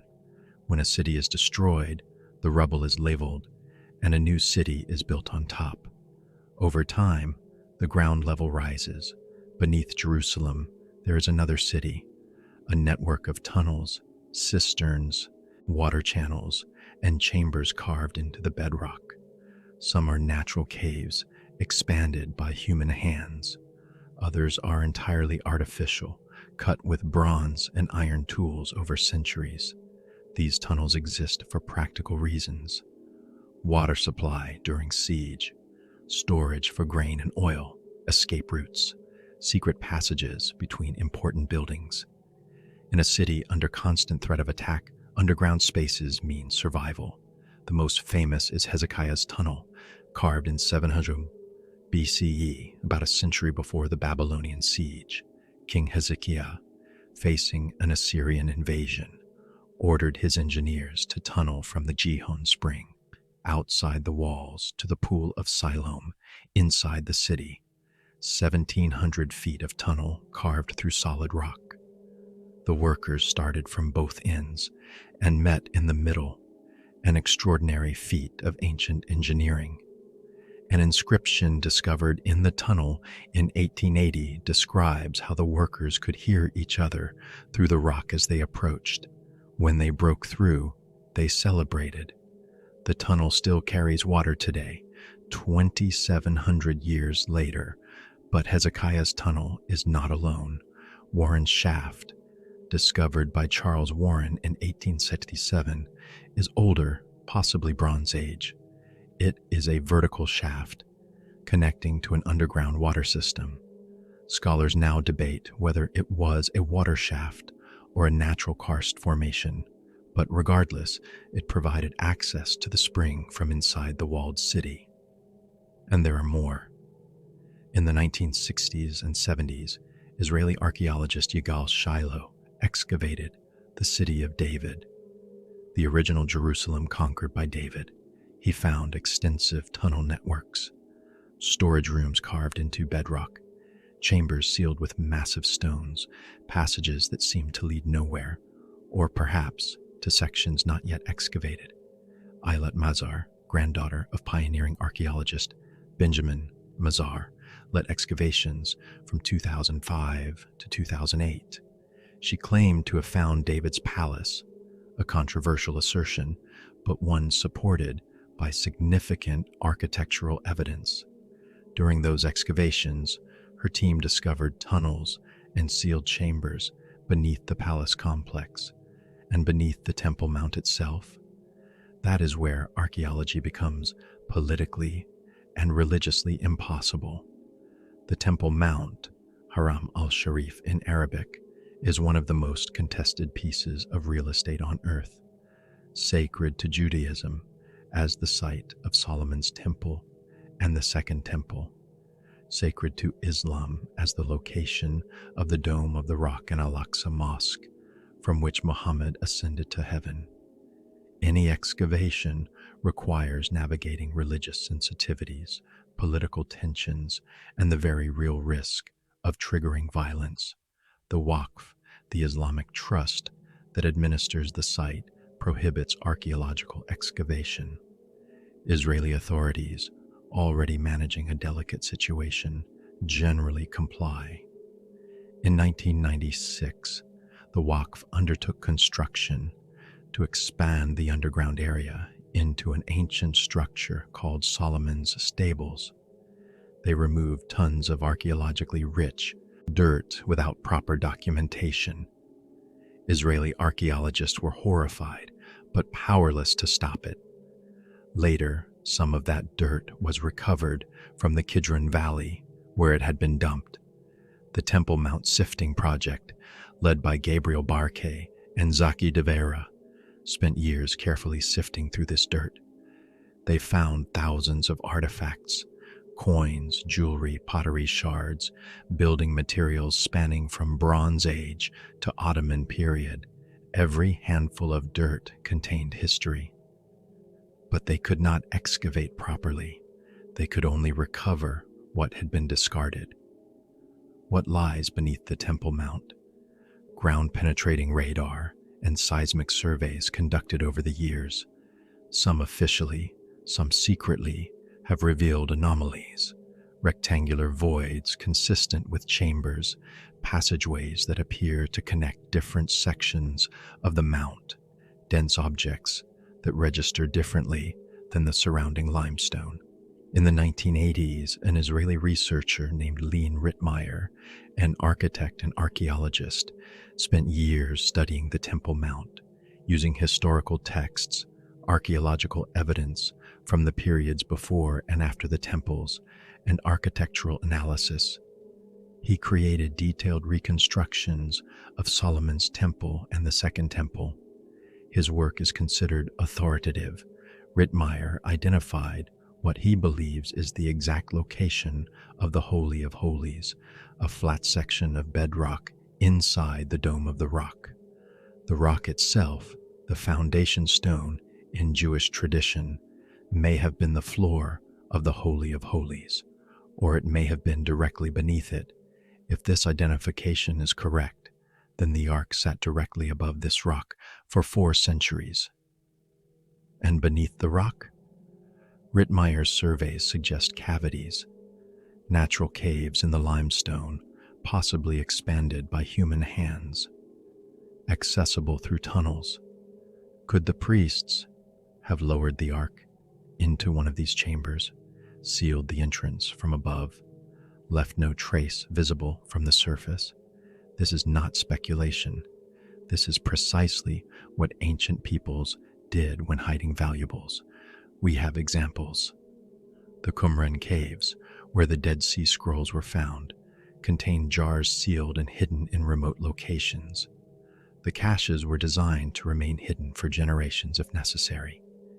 In Egypt, royal tombs were hidden in the Valley of the Kings, sealed and disguised. The location of Tutankhamun's tomb was lost for over 3,000 years, despite being in a well-traveled area. It was found by accident in 1922 when a water carrier dug a hole and hit the entrance. So it is entirely possible, probable even, that the priests of Jerusalem, with months of siege to plan, lowered the Ark into a chamber beneath the Temple Mount and sealed it so thoroughly that no sign remained.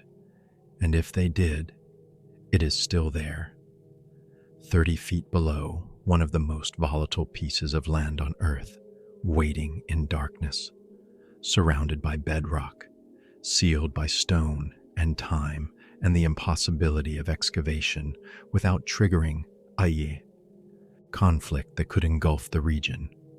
The Second Maccabees account, but there is another tradition, one that takes the Ark out of Jerusalem entirely. Maccabees is a text written around 124 BCE, recounting events from approximately 160 BCE. It is considered canonical by Catholics and Orthodox Christians, but not by Protestants or Jews. Regardless of its canonical status, it preserves traditions about the fate of the Ark. Chapter 2, verses 4 through 8 describe the prophet Jeremiah just before the Babylonian destruction, receiving a divine revelation, he is told to take the ark along with the tent of meeting and the altar of incense and hide them in a cave on Mount Nebo. Mount Nebo, the mountain where Moses viewed the promised land before his death, the mountain where, according to Deuteronomy, Moses was buried in an unmarked grave so that no one would know the location. The text says Jeremiah went to the mountain, found a cave, and carried these sacred objects inside. He sealed the entrance. When some of his companions tried to mark the path so they could find it again, Jeremiah rebuked them. "The place will remain unknown," he said, "until God gathers his people together again." Is this historical or pious legend? Mount Nebo is in modern Jordan, east of the Dead Sea, overlooking the Jordan Valley. On a clear day, you can see Jerusalem from the summit. The mountain is honeycombed with caves, some natural, some artificially expanded. The Franciscans, who have maintained a presence on the mountain since the 20th century, have identified several significant caves, but much of the mountain remains unexplored. Archaeological surveys using ground-penetrating radar and thermal imaging have revealed additional chambers deep inside the mountain. Some passages descend hundreds of feet, others are blocked by collapsed rock. Some chambers show signs of human modification, smoothed walls, worked stone, but are inaccessible without extensive excavation that could trigger rock collapses. If Jeremiah did hide the ark on Mount Nebo, the geography makes sense. The mountain is sacred. It is outside Babylonian-controlled territory, at least initially. It is remote enough to be secure, and it is close enough to Jerusalem that a small group could reach it in a few days' journey. But there is no archaeological confirmation, no inscriptions, no artifacts, just the text of 2nd Maccabees, written centuries after the events it describes, preserving a tradition that may or may not be historical. Dr. Randall Price, an archaeologist who has worked in Jordan, has surveyed Mount Nebo. He believes there are sealed chambers that could potentially contain significant artifacts, but excavation is complicated by political restrictions, religious sensitivities, and the physical danger of working in unstable cave systems. So Mount Nebo remains a possibility, a tradition with geographical plausibility, but no hard evidence. The technology question revisited before we continue following the Ark's trail across geography and time.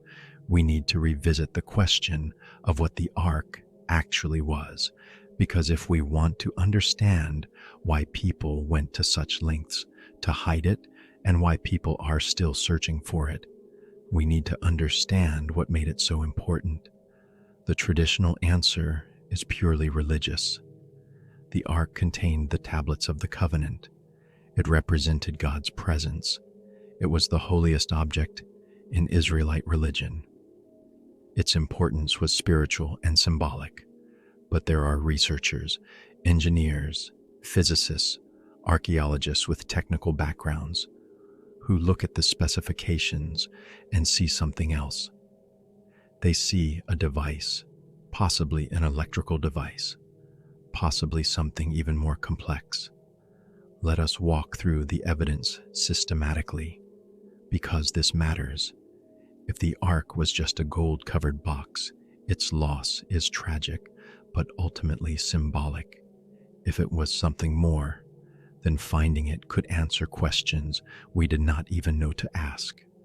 The construction specifications, as recorded in Exodus, describe acacia wood core, electrical insulator, gold plating, inside and out, electrical conductor. 2 stone tablets.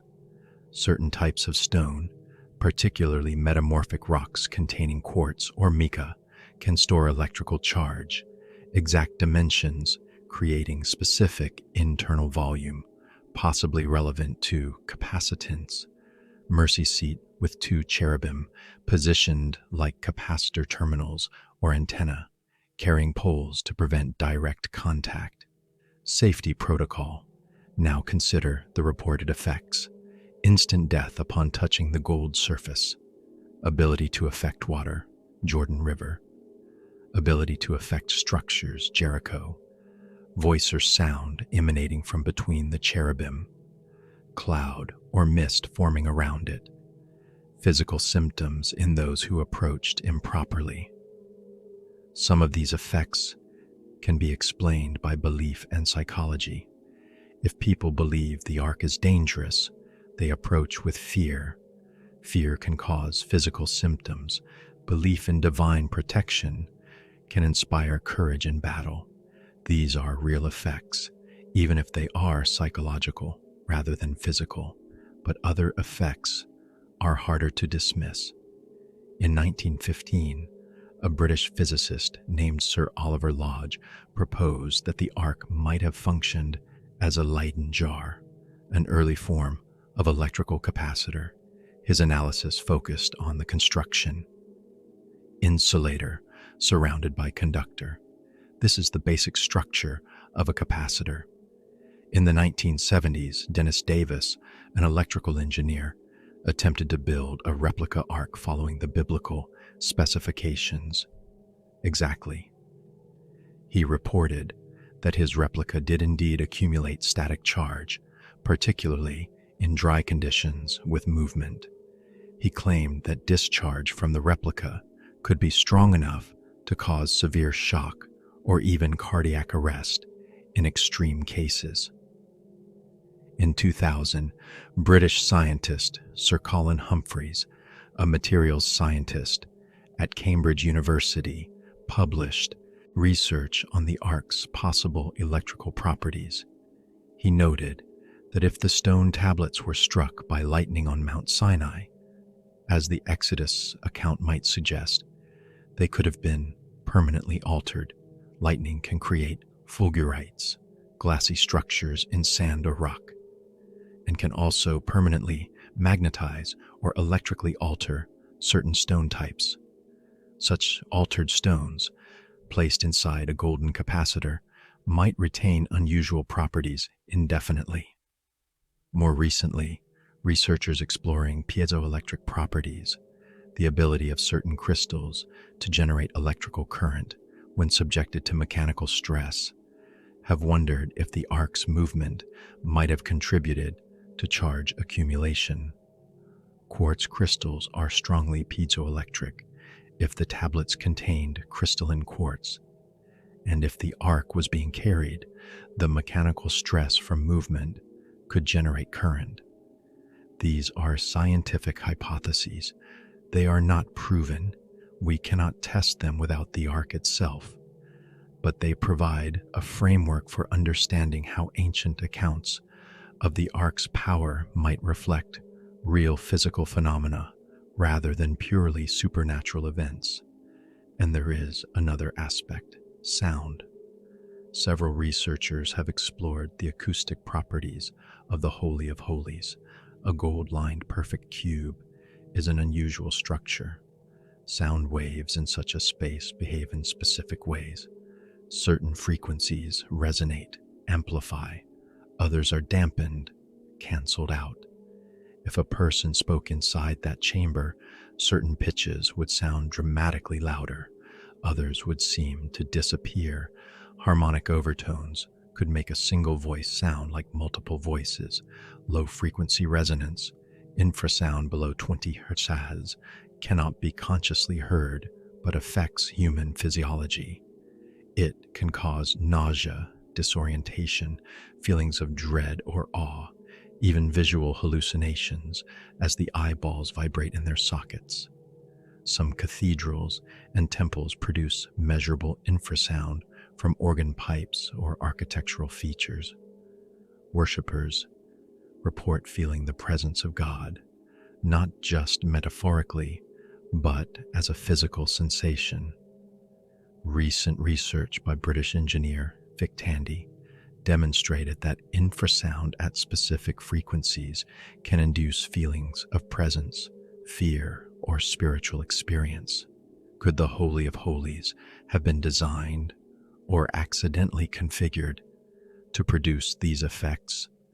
Could the voice speaking from between the cherubim have been a combination of acoustic amplification and infrasonic resonance, transforming the high priest's voice into something that seemed to come from the divine? Again, we are speculating, but these are evidence-based speculations, physics, engineering, acoustics, applying modern scientific frameworks to ancient accounts. The point is this: the ark may have been more than a symbol.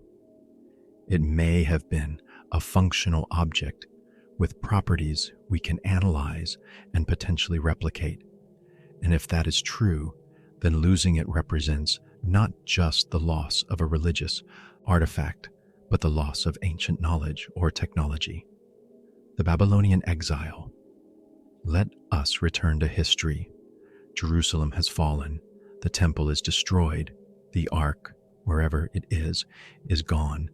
And the people are being marched to Babylon. Not all of them. The Babylonians leave the poorest citizens behind, farmers who will keep the land productive, but the elite, the educated, the skilled craftsmen, the priests, the royal family, they are taken. It is an 800-mile journey from Jerusalem to Babylon, on foot, in chains, across desert.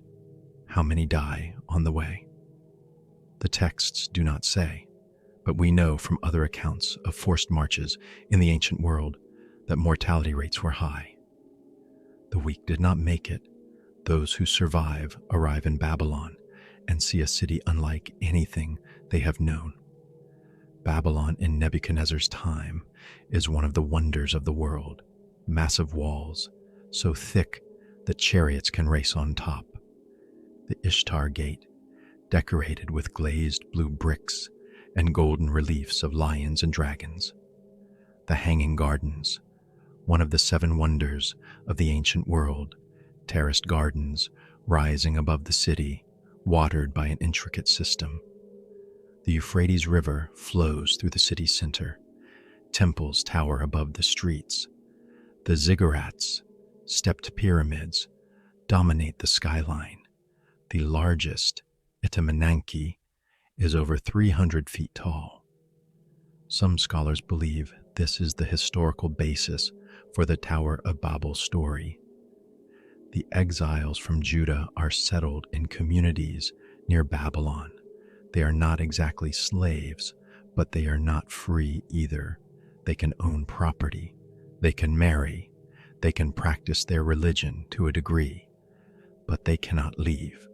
And they live with the question, where is the ark? What happened to it? Will it ever be recovered? Some believe it was destroyed. They mourn the loss and focus on preserving what can be preserved: the Torah, the traditions, the identity of the people. Others believe it is hidden, waiting, and they preserve the knowledge of where it might be, passing it down through families and priestly lineages. The prophet Ezekiel is among the exiles. He receives visions, strange, apocalyptic visions of wheels within wheels, creatures with multiple faces, a figure on a throne, and he prophesies about a future temple. He describes it in extraordinary detail, measurements, layout, ritual procedures, but in his vision of the restored temple, the Holy of Holies is empty. No ark, just empty space. Is this resignation, or is it revelation that the ark's time has passed, that whatever comes next will not center on a physical object, but on something else? In 539 BCE, Babylon falls, not to siege or starvation. The Persian king Cyrus conquers the city with minimal bloodshed. The gates are opened from within. Cyrus walks into Babylon as a liberator, and one of his first acts is to issue a decree. the exiles can go home. The Jews, the term is beginning to emerge at this point, can return to Judah. They can rebuild their temple, and Cyrus even returns some of the temple treasures that Nebuchadnezzar had taken, but not the ark. Because Cyrus does not have it, the Persians did not find it in Babylon. It was not there. So where was it? End of part 2.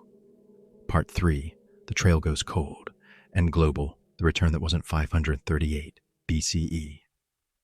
Cyrus, the Great of Persia, has conquered Babylon.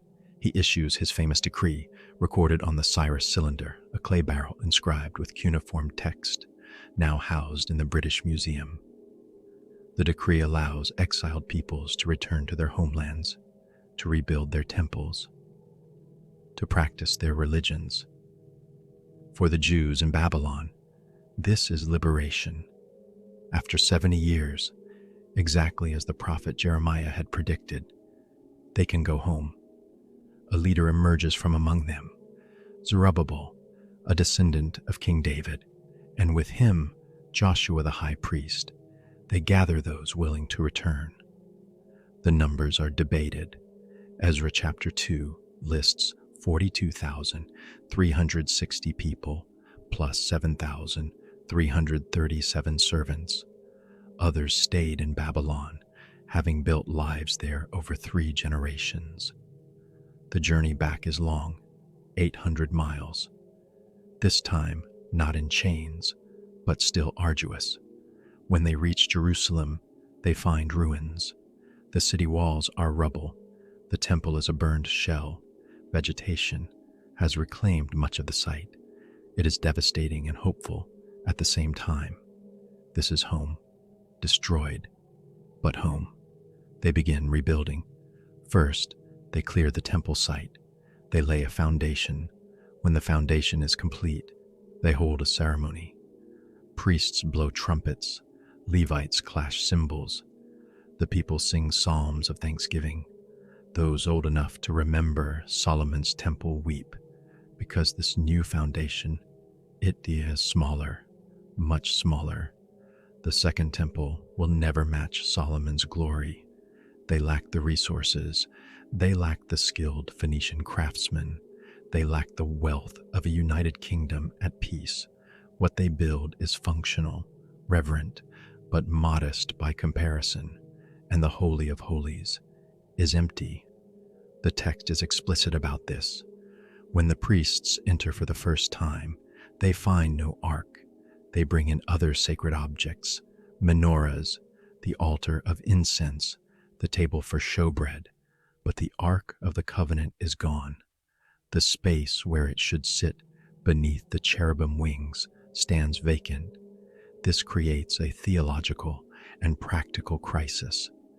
The entire sacrificial system centers on the Day of Atonement, when the high priest enters the Holy of Holies and sprinkles blood on the mercy seat of the ark.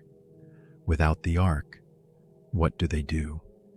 The rabbinic tradition that develops over the following centuries says the high priest sprinkles the blood on the foundation stone, the bedrock where the ark once sat. The ritual continues, but the centerpiece is missing.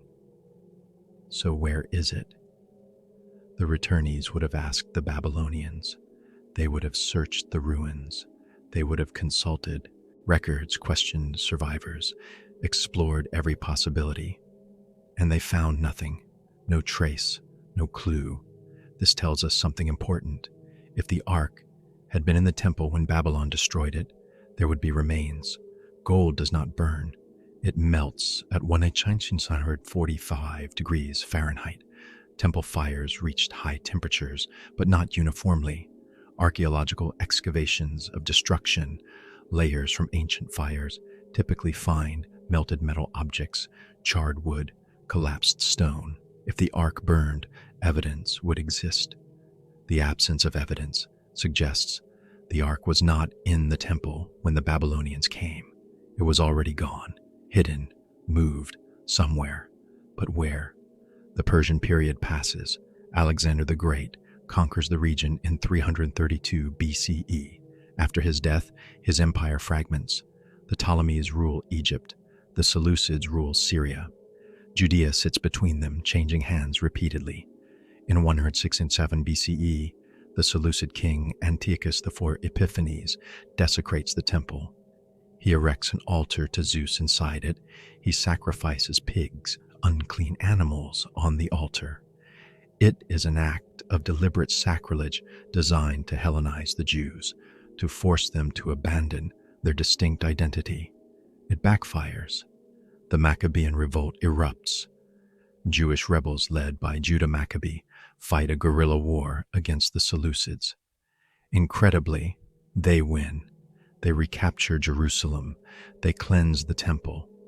This is the origin of Hanukkah, the festival of lights, celebrating the rededication of the temple, but still, no ark. The victorious Maccabees do not restore it because they do not have it. If they knew where it was, surely this would be the moment to retrieve it, but they do not. The knowledge is lost, or hidden so well that even righteous rebels cannot find it. Rome conquers Judea in 63 BCE. Herod the Great becomes king under Roman authority. He launches a massive renovation of the Second Temple, essentially rebuilding it on a grand scale. Herod's temple has enormous stone blocks, some weighing over 500 tons, forming retaining walls that expand the Temple Mount platform. The western wall, still standing today, is part of Herod's construction. Herod's builders dig deep into the bedrock. They expand chambers. They create new underground spaces for storage and cisterns. Do they find anything? Ancient chambers, sealed passages, perhaps, but nothing is recorded. The historian Josephus, writing in the 1st century CE, after the Romans destroy Herod's temple in 70 CE, mentions the temple treasures that the Romans captured. He describes the menorah, which appears on the Arch of Titus in Rome, depicted being carried in a triumph procession. He describes other vessels, but he never mentions the ark because it was not there, had not been there for 600 years by that point. The trail in Jerusalem goes cold, truly cold. If the ark was hidden beneath the Temple Mount, it remains hidden. If it was moved before Babylon came, it went somewhere else. And that somewhere else, that is where the search becomes global, becomes detective work across continents and centuries, becomes the obsession that consumes us even now. The Ethiopian claim, Aksum, of all the theories about the ark's location, one stands apart for its persistence, its specificity, and its absolute refusal to provide proof. The Ethiopian Orthodox Church claims they have the Ark of the Covenant, not a replica, not a symbolic representation, the actual original Ark, and they have been making this claim consistently for over 1,000 years. The tradition is recorded in the Kebra Nagast, the Glory of Kings, an Ethiopian national epic compiled in the 14th century CE, but drawing on earlier sources. The story goes like this. In the 10th century BCE, the Queen of Sheba heard of King Solomon's wisdom. She traveled from her kingdom, traditionally identified with Ethiopia, though some scholars place Sheba in Yemen, to Jerusalem. She came with questions, with riddles, with tests of Solomon's reputed intelligence. Solomon answered everything. Impressed, the queen stayed in Jerusalem for a time, and during that time, she and Solomon had a relationship. The text is not explicit about whether this was consensual, coerced, or politically arranged. Ancient royal marriages often had complex dynamics. The queen returned home pregnant. She gave birth to a son named Menelik. When Menelik reached adulthood, he traveled to Jerusalem to meet his father. Solomon acknowledged him, celebrated him, and when Menelik prepared to return to Ethiopia, Solomon sent with him a delegation, the firstborn sons of Israelite nobles and priests. These men, according to the Keber Nagast, were instructed to establish proper worship in Ethiopia. But they did something more. They took the ark. The text says they did this either with Solomon's secret approval, understanding that Jerusalem would eventually fall and the ark seated a new home, or on their own initiative, driven by divine command. Either way, they removed the ark from the Holy of Holies and replaced it with a replica.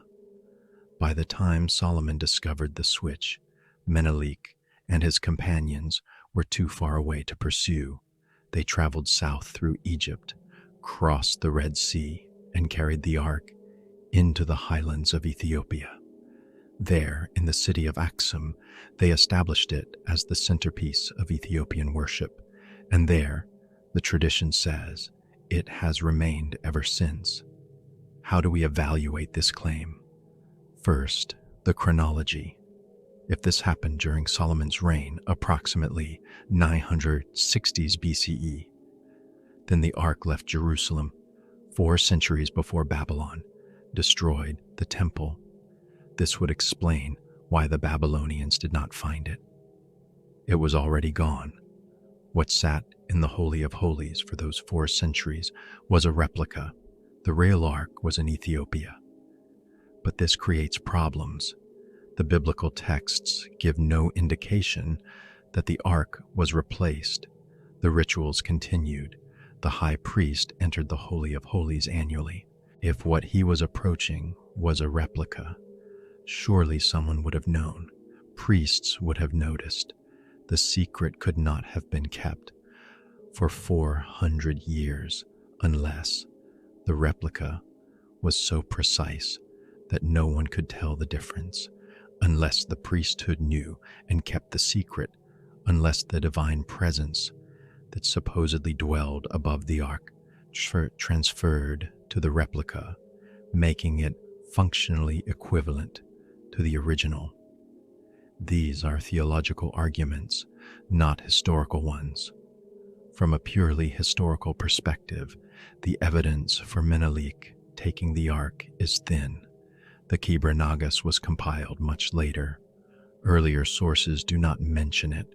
The story serves Ethiopian national identity, connecting their Christian kingdom to ancient Israel, legitimizing their religious authority.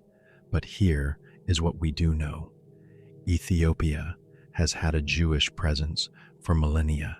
The Beta Israel, Ethiopian Jews, practiced a form of Judaism that diverged from Rabbinic Judaism, suggesting they separated from the main population very early, before the Babylonian exile, before the development of Talmudic traditions. DNA studies show ancient Semitic ancestry in Ethiopian populations. Trade routes connected Ethiopia to the ancient Near East. The kingdom of Aksum, rising to prominence in the 1st century CE, was a major power. It minted coins. It built massive stone stelae, obelisks, some over 100 feet tall. It had written language, Ge'ez, still used in Ethiopian Orthodox liturgy. And in Aksum, there is a church, the Church of St. Mary of Zion.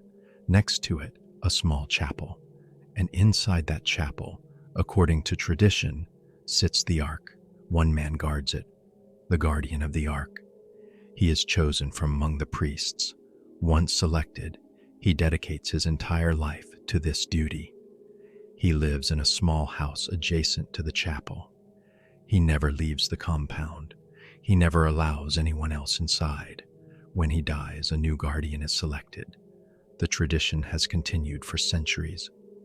In 2007, the then guardian, Abba Gebre Michael, made a rare public statement to an Italian newspaper. He said he had been serving as guardian for 38 years. He said he sees the ark daily. He prays before it. It is real, he insisted, not a replica, the original, but he cannot allow anyone else to see it. That would be sacrilege. He described it as matching the biblical specifications, acacia wood overlaid with gold, carrying poles, cherubim on top. He said it emanates a kind of presence, not physical, not something he could photograph or measure, but undeniable to those who approached it. In 2009, the Patriarch of the Ethiopian Orthodox Church, Abune Paulos, announced that he would reveal the Ark to the world. International media gathered. This would be the proof, the verification, the end of the mystery. But the announcement never came. The Ark was not revealed. The Patriarch later said he had been misunderstood. The Ark is too sacred for public display. Its verification is not for human satisfaction, but for divine timing. Archaeologists and historians are frustrated. Give us access. Let us carbon date the wood. Let us analyze the gold. Let us at least photograph it. If it is real, verification would be straightforward. If it is not, the mystery ends. But the Ethiopian Orthodox Church refuses. Some Western observers dismiss the claim as nationalistic myth-making, but Ethiopians respond. Why should we subject our most sacred object to the skepticism of outsiders? Why should we provide proof to those who approach with doubt rather than reverence? It is a standoff. The Ethiopians say they have the Ark. The Ark sits in a guarded chapel in Aksum, but without independent verification, the rest of the world remains uncertain. Could it be real? It could. Ethiopia is remote enough that an object hidden there could survive millennia. The tradition is old enough that it might preserve genuine history rather than invented legend. The refusal to provide proof might reflect genuine religious conviction rather than deception, or it could be a revered replica, or an empty chapel with a powerful tradition, or something else entirely. We cannot know, not yet. Not without access the Ethiopians will not grant. So the Ethiopian claim sits in the category of tantalizing but unverifiable, possible but unproven. The Egyptian connection before Ethiopia, but let us backtrack. If the Ark did travel to Ethiopia, or if it traveled anywhere south of Jerusalem, it likely passed through Egypt, and Egypt offers its own compelling possibilities. Egypt and Israel had complex relations, sometimes allies, sometimes enemies, but always connected. Trade routes ran between them. People migrated in both directions. When famine struck, Israelites went to Egypt for grain. When pharaohs wanted to influence Levantine politics, they intervened in Israel and Judah. And when Jerusalem fell to Babylon, where would refugees flee? Not north toward Babylon, not east toward the desert, south toward Egypt. The prophet Jeremiah, who had warned Jerusalem to surrender, was forced by fleeing refugees to accompany them to Egypt. He died there. Among those refugees were priests, people who knew the temple, people who might have known where the Ark was hidden. If the Ark was moved before Babylon arrived, Egypt is a logical destination, far from Mesopotamian power, within the reach of a determined group carrying a sacred object.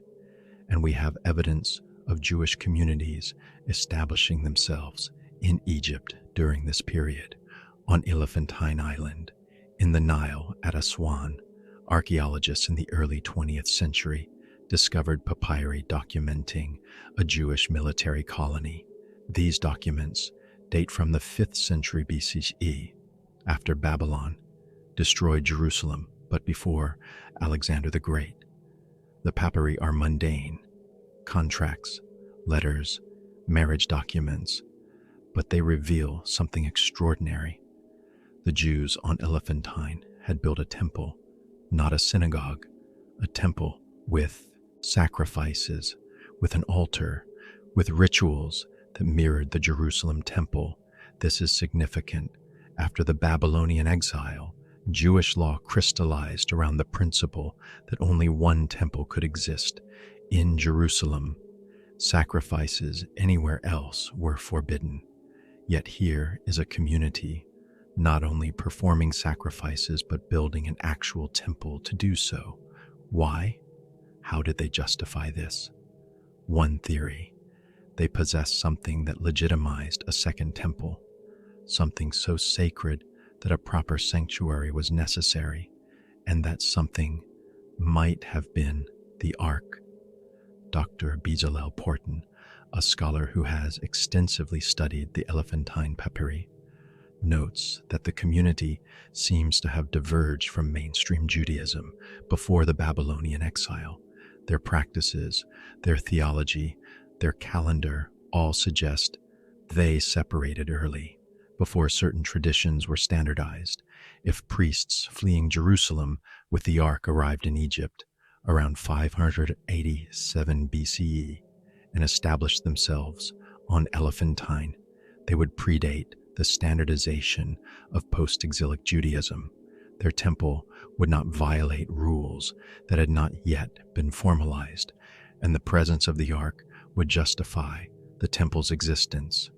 The Elephantine temple was destroyed in 410 BCE by Egyptian priests who resented its presence. The Jewish community persisted but did not rebuild the temple. By that point, Jerusalem had its second temple. Elephantine's role was over. But what happened to the Ark? If it was there, did it survive the temple's destruction? Was it moved, hidden? We do not know. The papyri do not mention it. No archaeological evidence confirms it.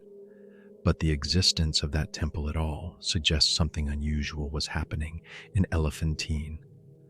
Further north, at Tanis in the Nile Delta, another intriguing possibility emerges. Tanis was a major city during the Third Intermediate Period and the Late Period, roughly 1100 to 343 BCE. It served as the capital for several dynasties. French archaeologist Pierre Montet excavated there in the 1930s and 1940s. Montet discovered royal tombs, intact tombs, not looted. This alone is extraordinary. Egyptian tombs were almost always robbed in antiquity, but Tanis had been forgotten, buried under sand, and the tombs remained sealed. Inside, Montet found treasures rivaling Tutankhamun's: gold masks, jewelry, vessels, and notably, several large ornate chests, wooden chests overlaid with gold, designed to be carried on poles, used for transporting sacred objects. These chests are not the Ark. They are Egyptian in design, made for Egyptian pharaohs, but their similarity to the Ark's description is striking. Wood core, gold overlay, carrying poles, dimensions within the range of the Ark's size. Some researchers have speculated, if the Ark traveled through Egypt, might it have been disguised as an Egyptian sacred chest, placed among temple treasures where it would not stand out, hidden in plain sight? Tanis is only partially excavated. The site is massive. Waterlogged conditions make excavation difficult. Much remains unexplored. Could a chest matching the Ark's description sit in an unexcavated chamber? Possible, but without excavation, this is pure speculation. The Nile itself offers possibilities. Transport by boat would be safer and faster than overland routes. A group carrying the Ark south from Jerusalem might have reached the Mediterranean coast, sailed to the Nile Delta, then followed the river south to more remote locations. The journey would take weeks, but it would avoid Babylonian patrols and allow movement with minimal detection. Ancient Egyptians transported massive stone obelisks, statuary, and building materials by barge. A relatively small wooden chest could easily travel this way, covered with cloth, guarded, appearing to casual observers as simply another shipment of goods. And if the ark traveled by river to Egypt's interior, dozens of temple complexes existed where it might have been stored: Karnak, Luxor, Abydos. These temples had sacred precincts where unauthorized entry meant death. They had underground storage chambers. They had priestly hierarchies accustomed to guarding secrets. We know Egyptian priests hid sacred objects when threats emerged. During the late period, as Persian and then Greek invasions threatened Egypt, priests buried temple treasures. Some have been found, many have not. The practice of sacred concealment was well established. Could the ark have been entrusted to Egyptian priests for safekeeping? Could it have been stored in a temple complex, then hidden when Alexander's conquest threatened? Could it still sit in a sealed chamber beneath the sands of Egypt? These questions drive researchers like Dr. Zahi Hawass, former Egyptian Minister of Antiquities, and teams using ground-penetrating radar to survey beneath known temple sites. They are looking for hidden chambers, sealed vaults, places where the Egyptians might have hidden their most important objects. If the ark entered Egypt, it might still be there, waiting beneath millennia of sand for technology advanced enough to find it without destructive excavation. But Egypt is vast. Its archaeological sites number in the thousands. Excavation is slow, expensive, and politically complex. The search could take generations, or the ark could have continued its journey past Egypt, into Nubia, ancient Kush, modern Sudan, or across the Red Sea into the Arabian Peninsula, or, as Ethiopian tradition claims, into the highlands of Aksum. The trail fragments, multiple possibilities, multiple directions, and no definitive evidence pointing conclusively to any single location. The Templar mystery. Now we jump forward in time, 13 centuries forward. The year is 1119 CE. Jerusalem is in Christian hands, captured during the First Crusade in 1059 CE. The Kingdom of Jerusalem has been established. European knights hold the Holy City, and 9 French knights form a new order, the Knights Templar.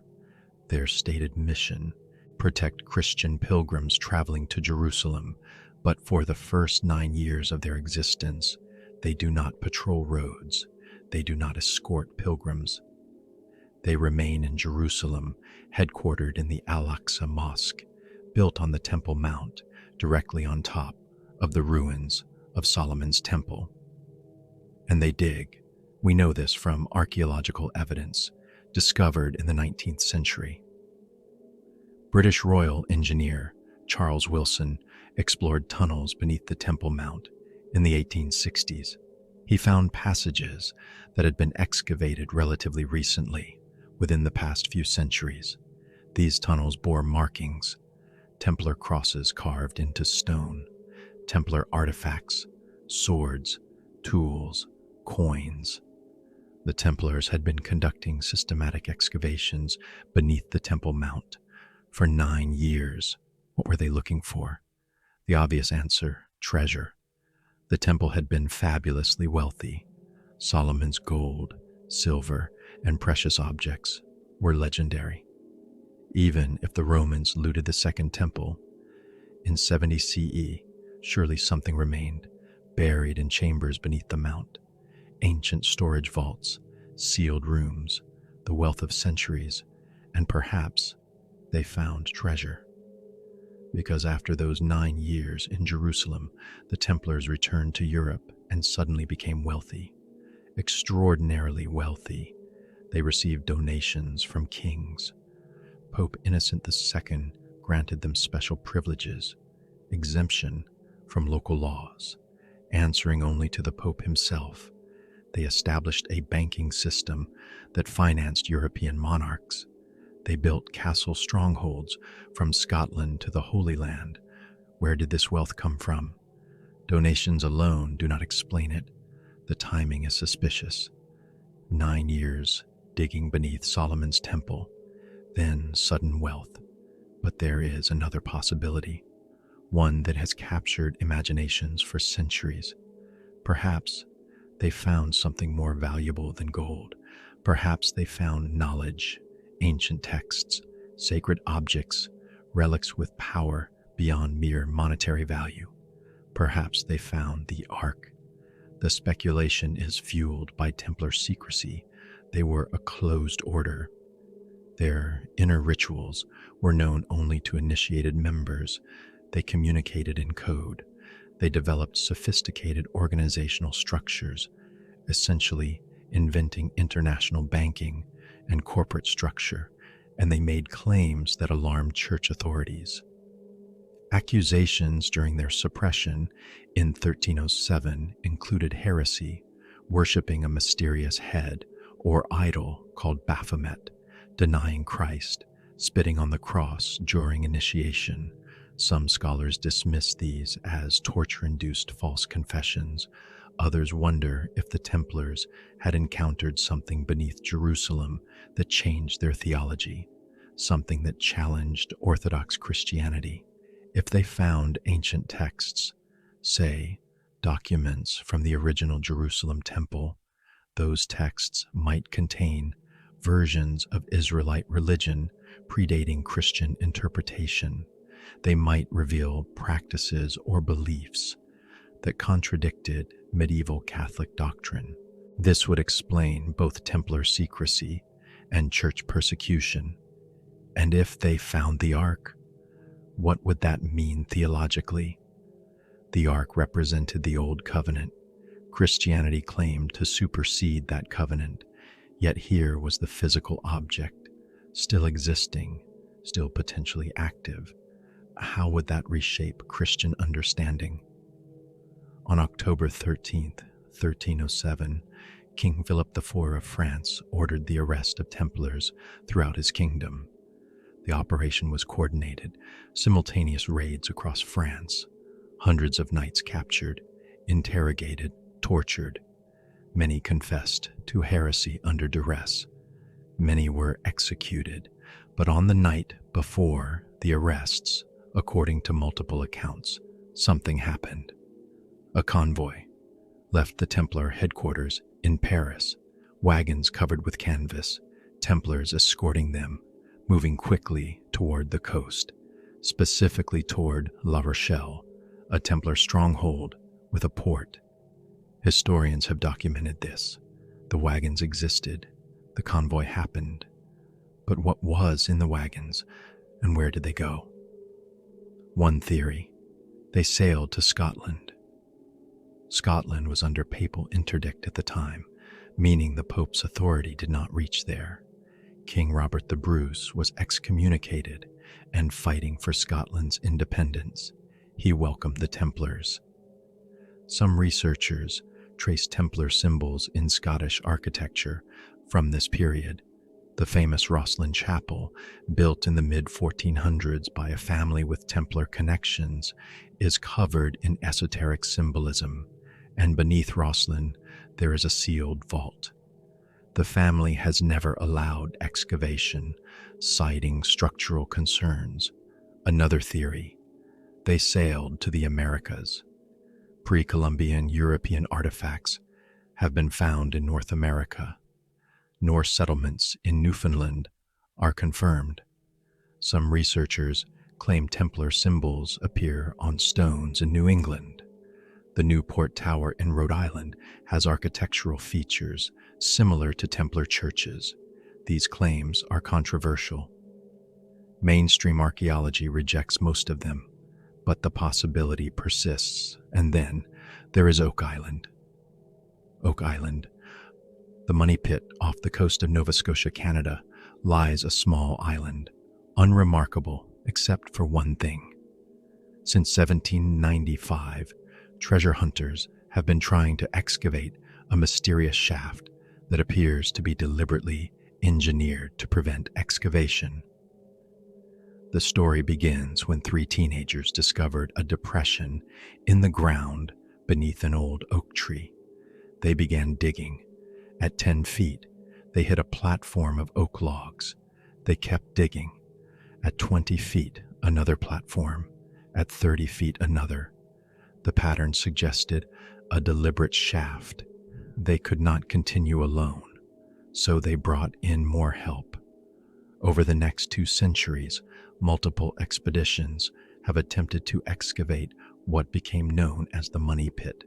They have found layers of oak platforms every 10 feet, coconut fiber, which does not grow anywhere near Nova Scotia, a stone with mysterious markings, now lost, but copies exist, flood tunnels, deliberate channels that fill the pit with seawater whenever digging reaches certain depths, complex engineering that seems designed to protect something buried deep below. The flood tunnels are particularly remarkable. They are not natural. They are artificial channels connecting the shaft to the ocean. Dig too deep and the pit floods. Pump out the water and it refills. The engineering required to create this system is sophisticated. Whoever built it knew what they were doing. Multiple artifacts have been recovered: medieval coins, parchment fragments, iron tools, ceramic shards.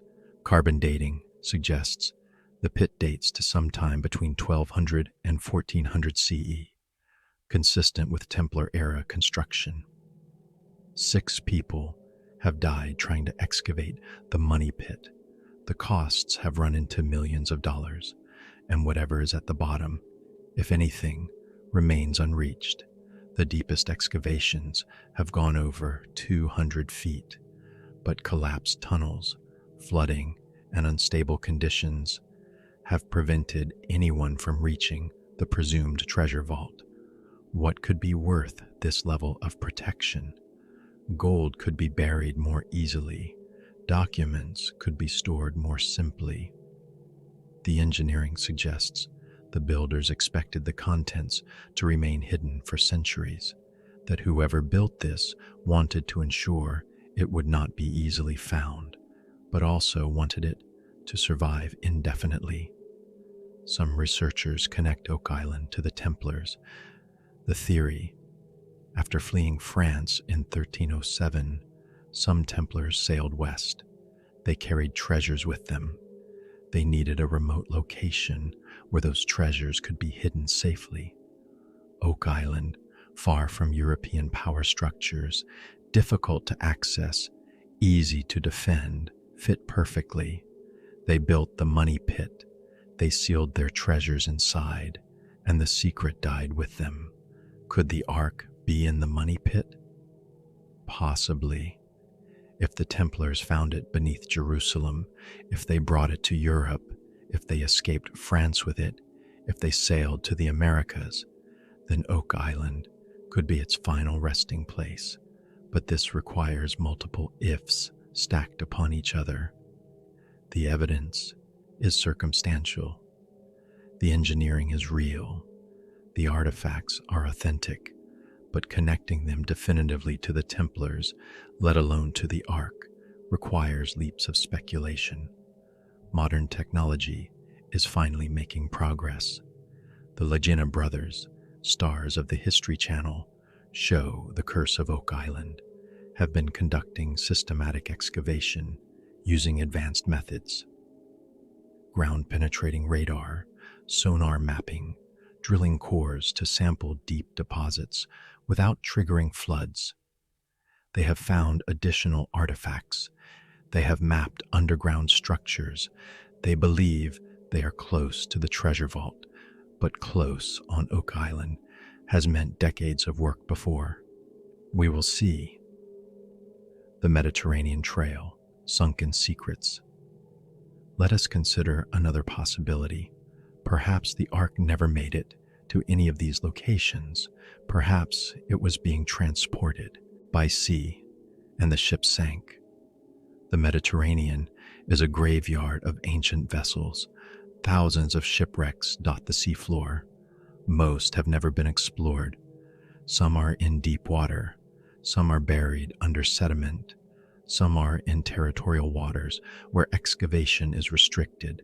If priests were moving the ark from Jerusalem to Egypt, to Ethiopia, to anywhere outside Babylonian reach, sea transport makes sense. Faster than walking, less exposed than land routes. A single ship could carry the ark and its guardians with relative safety. But ancient ships sank.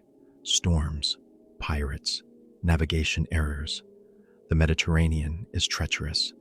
Shipwrecks from every era litter the bottom. In 1900, sponge divers working off the Greek island of Antikythera discovered a Roman-era wreck. When archaeologists excavated it, they found bronze statues, pottery, glassware, and a strange mechanical device, the Antikythera mechanism. An astronomical calculator of extraordinary sophistication, gears, dials, precision-engineered components. Nothing like it appears in the historical record again for over 1,000 years.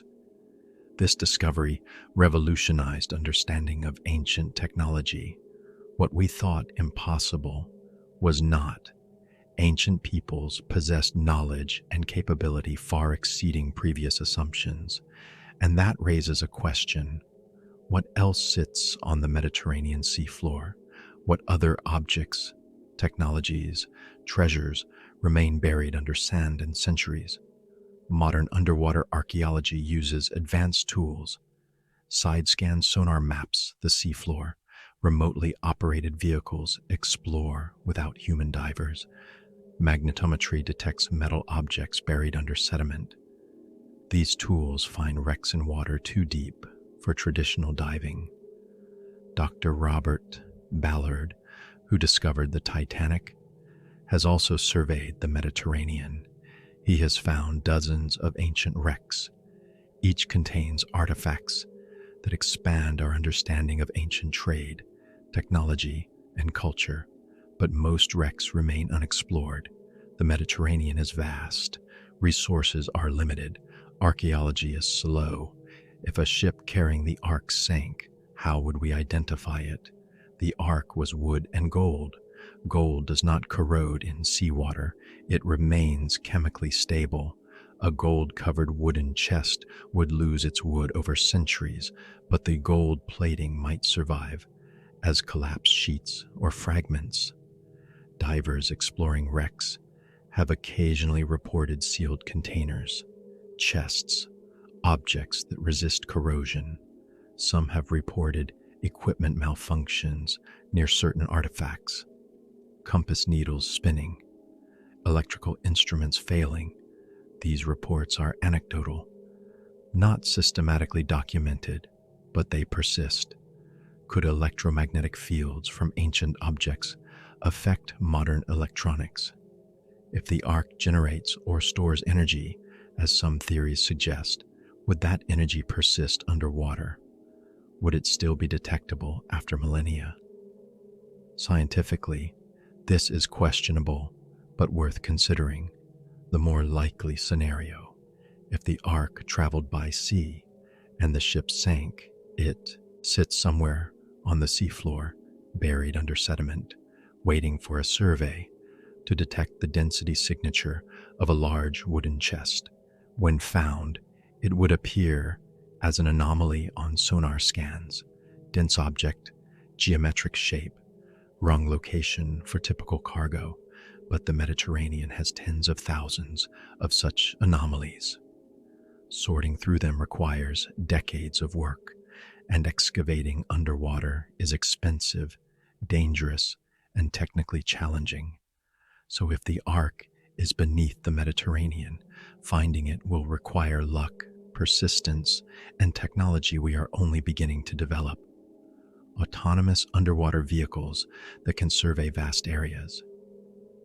AI analysis of sonar data to identify promising targets, robotic excavation to recover artifacts without human risk.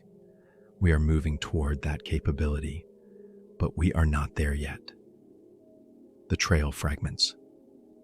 By this point in our investigation, the trail has not just gone cold, It is fragmented into multiple possibilities, each plausible, none proven.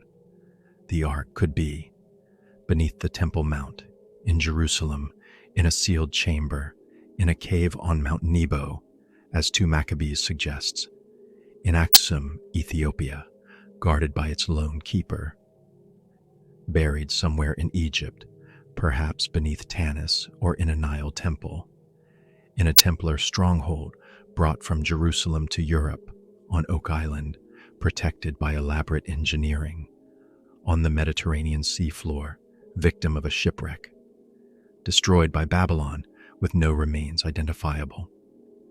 Somewhere else entirely, in a location we have not considered. This is frustrating. We want answers. We want certainty.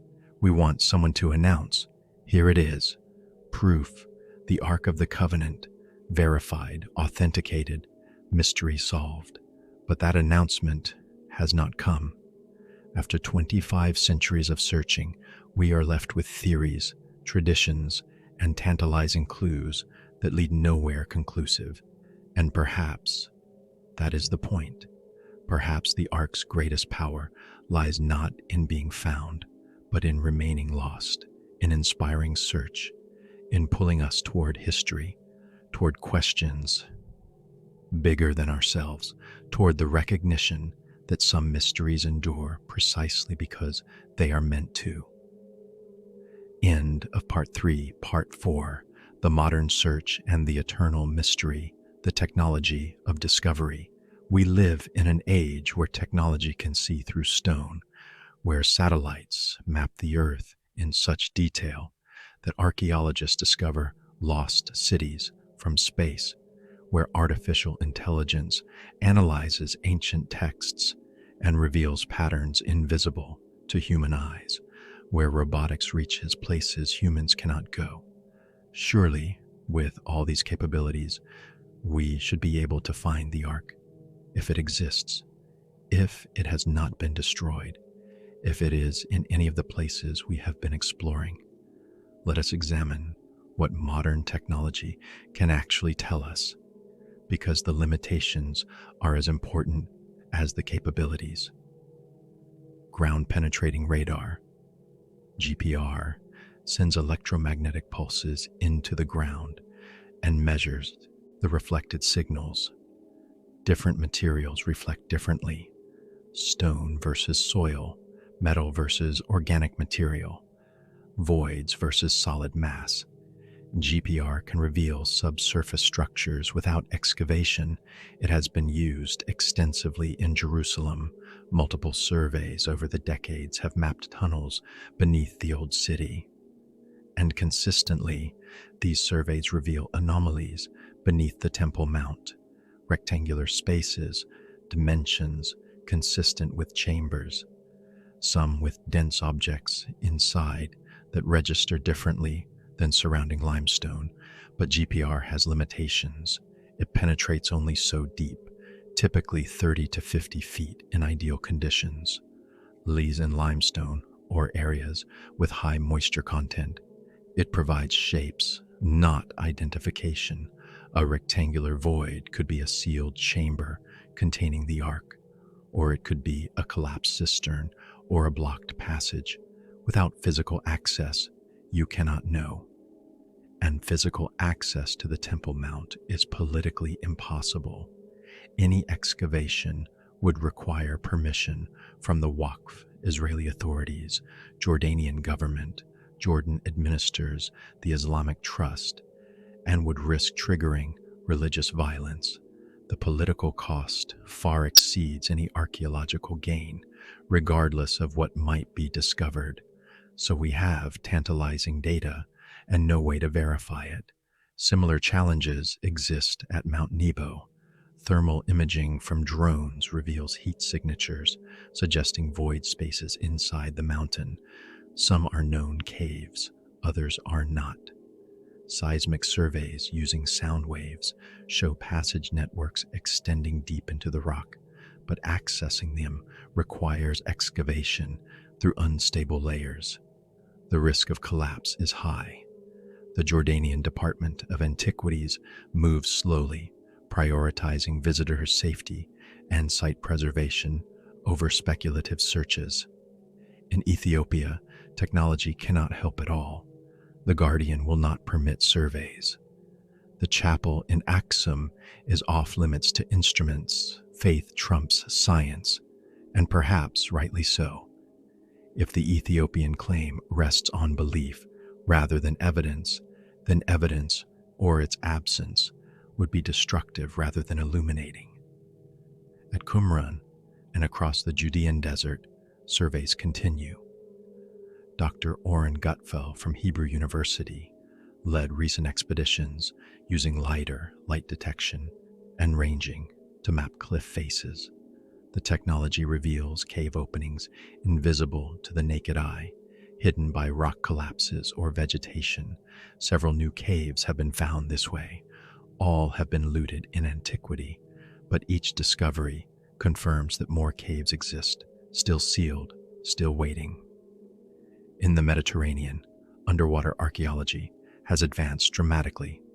Remotely operated vehicles, ROVs, equipped with cameras and sonar, can reach depths impossible for human divers. Dr. Robert Ballard's team has mapped vast areas of the seafloor. Dr. Frank Gaudio, a French underwater archaeologist, has discovered entire submerged cities using magnetic surveys and sonar imaging.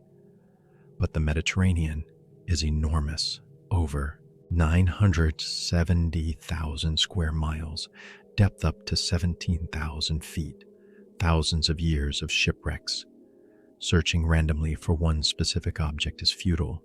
You need a clue, a historical account, a specific area to target, and for the Ark, those clues do not exist. Artificial intelligence offers new possibilities.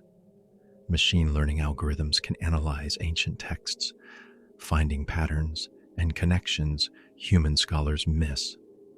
The Lejen Levi Dead Sea Scrolls digital library has made high-resolution images of the scrolls available online. Researchers use AI to reconstruct damaged sections, identify scribal hands, and connect fragments. Could AI find hidden references to the Ark's location in ancient texts? Perhaps, but it requires data.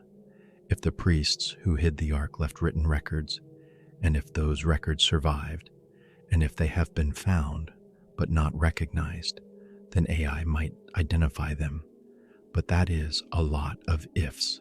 The reality is this: modern technology is powerful but not omnipotent. It can reveal possibilities. It can narrow search areas. It can confirm or deny specific hypotheses. But it cannot produce the Ark without human decisions to search in the right place, political will to permit excavation, and resources to fund the effort. And all of that requires answering a harder question. Should we search? The ethics of discovery imagine this scenario. Tomorrow, ground-penetrating radar definitively locates a chamber beneath the Temple Mount. The signature is unmistakable: large, dense object, dimensions matching the Ark's specifications.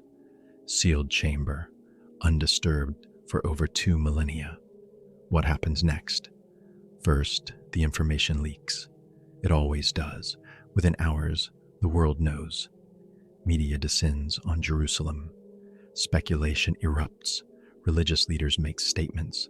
Politicians position themselves. Archaeologists prepare proposals. And tension rises. Who has the authority to excavate?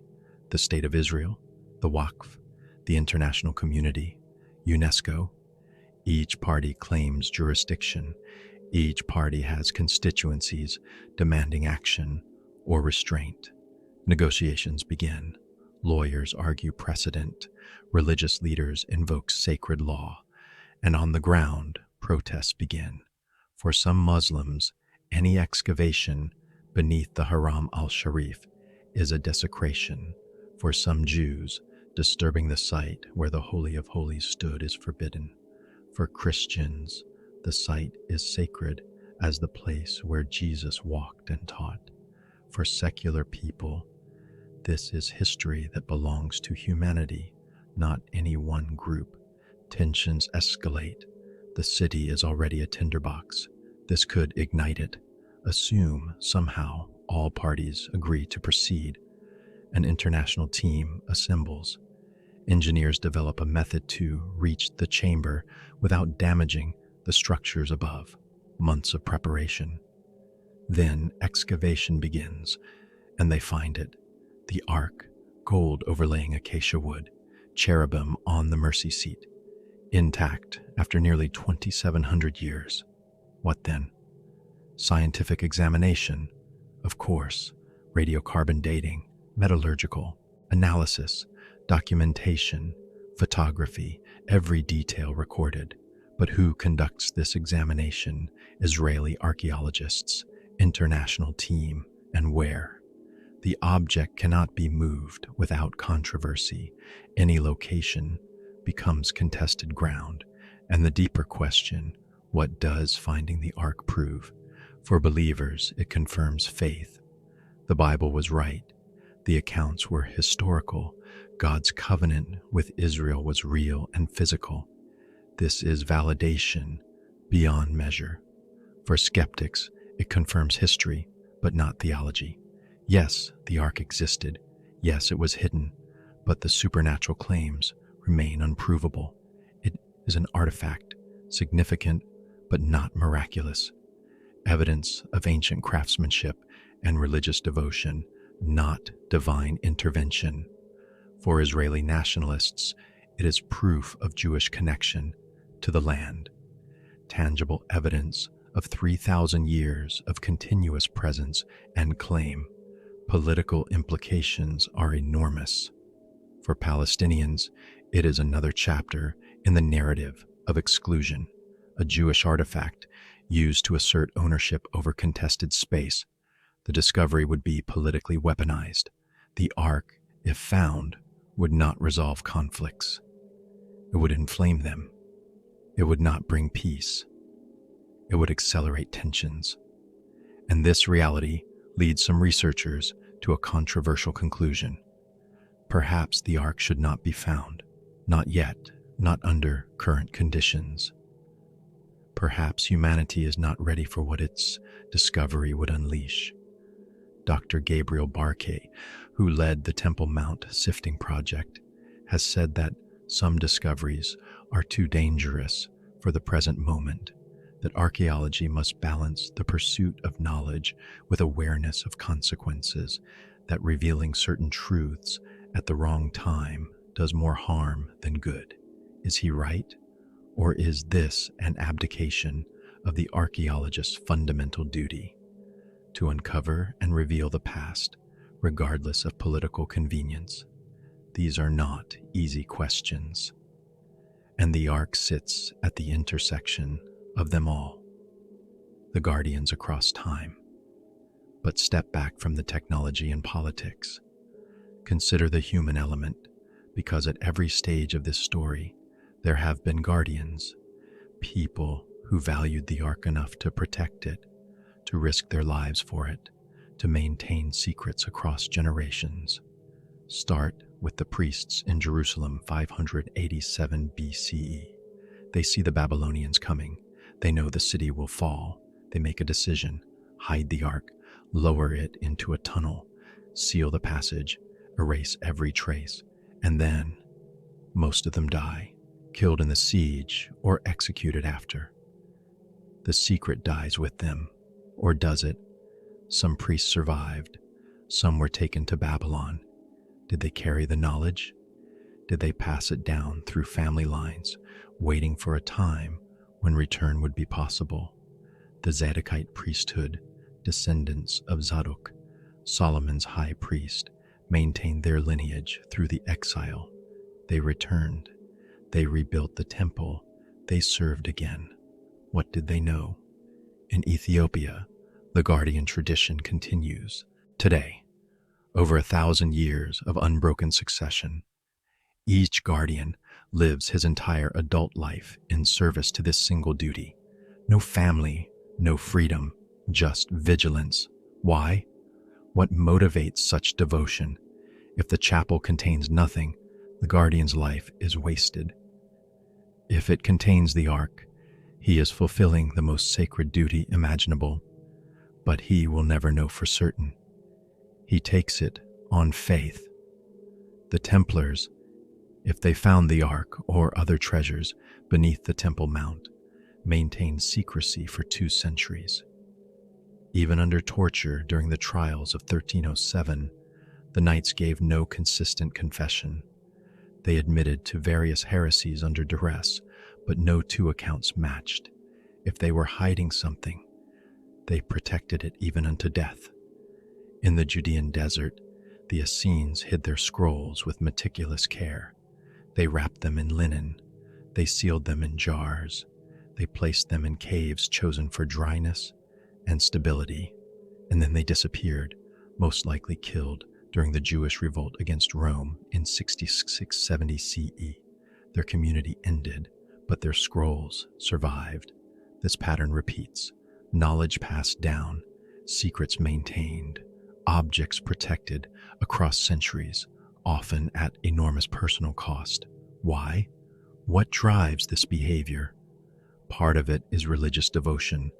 If you believe the ark contains or represents divine presence, protecting it becomes a sacred obligation, greater than personal survival, greater than comfort or freedom.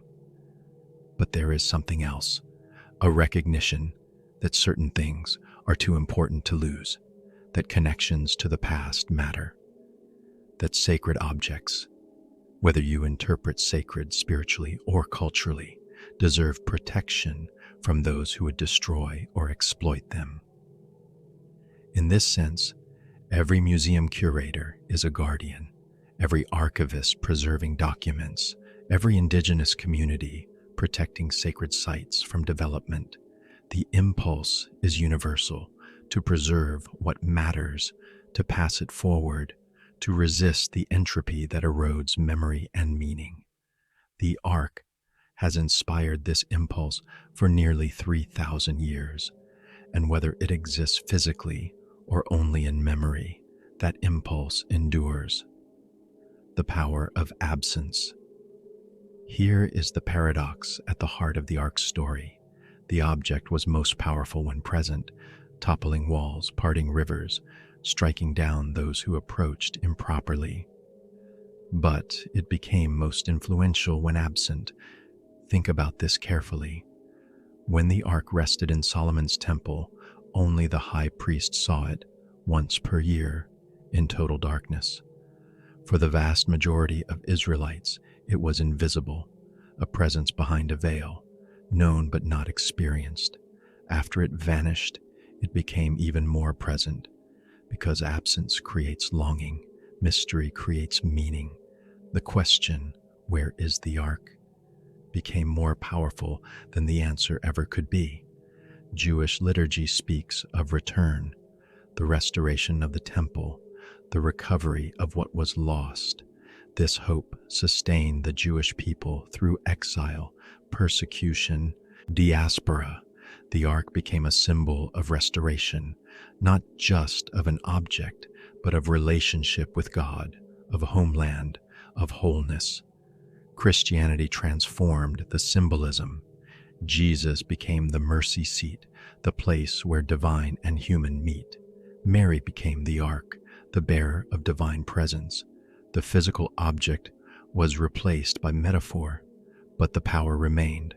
Islam incorporated the story. The Quran mentions the tabut, the ark, as a sign carried by angels, sacred to the prophets, Moses and Aaron, a confirmation that the Israelite covenant was real and honored.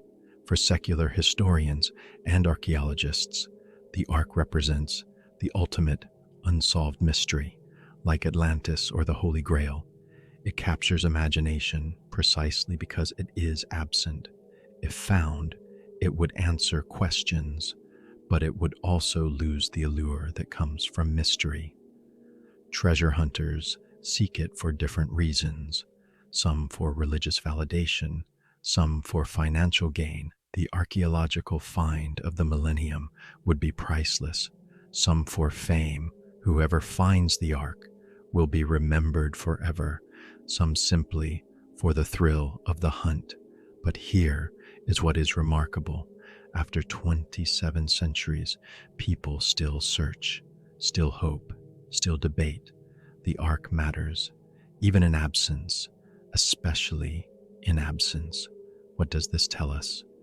Perhaps that humans need mysteries, that absolute knowledge is less valuable than wonder, that the questions we cannot answer define us as much as the ones we can, or perhaps it tells us something simpler, that the ark, whether wooden and gold or symbolic and metaphorical, represents something essential, a connection between finite and infinite, between human and divine, between earth and heaven, between now and then, between what is and what could be.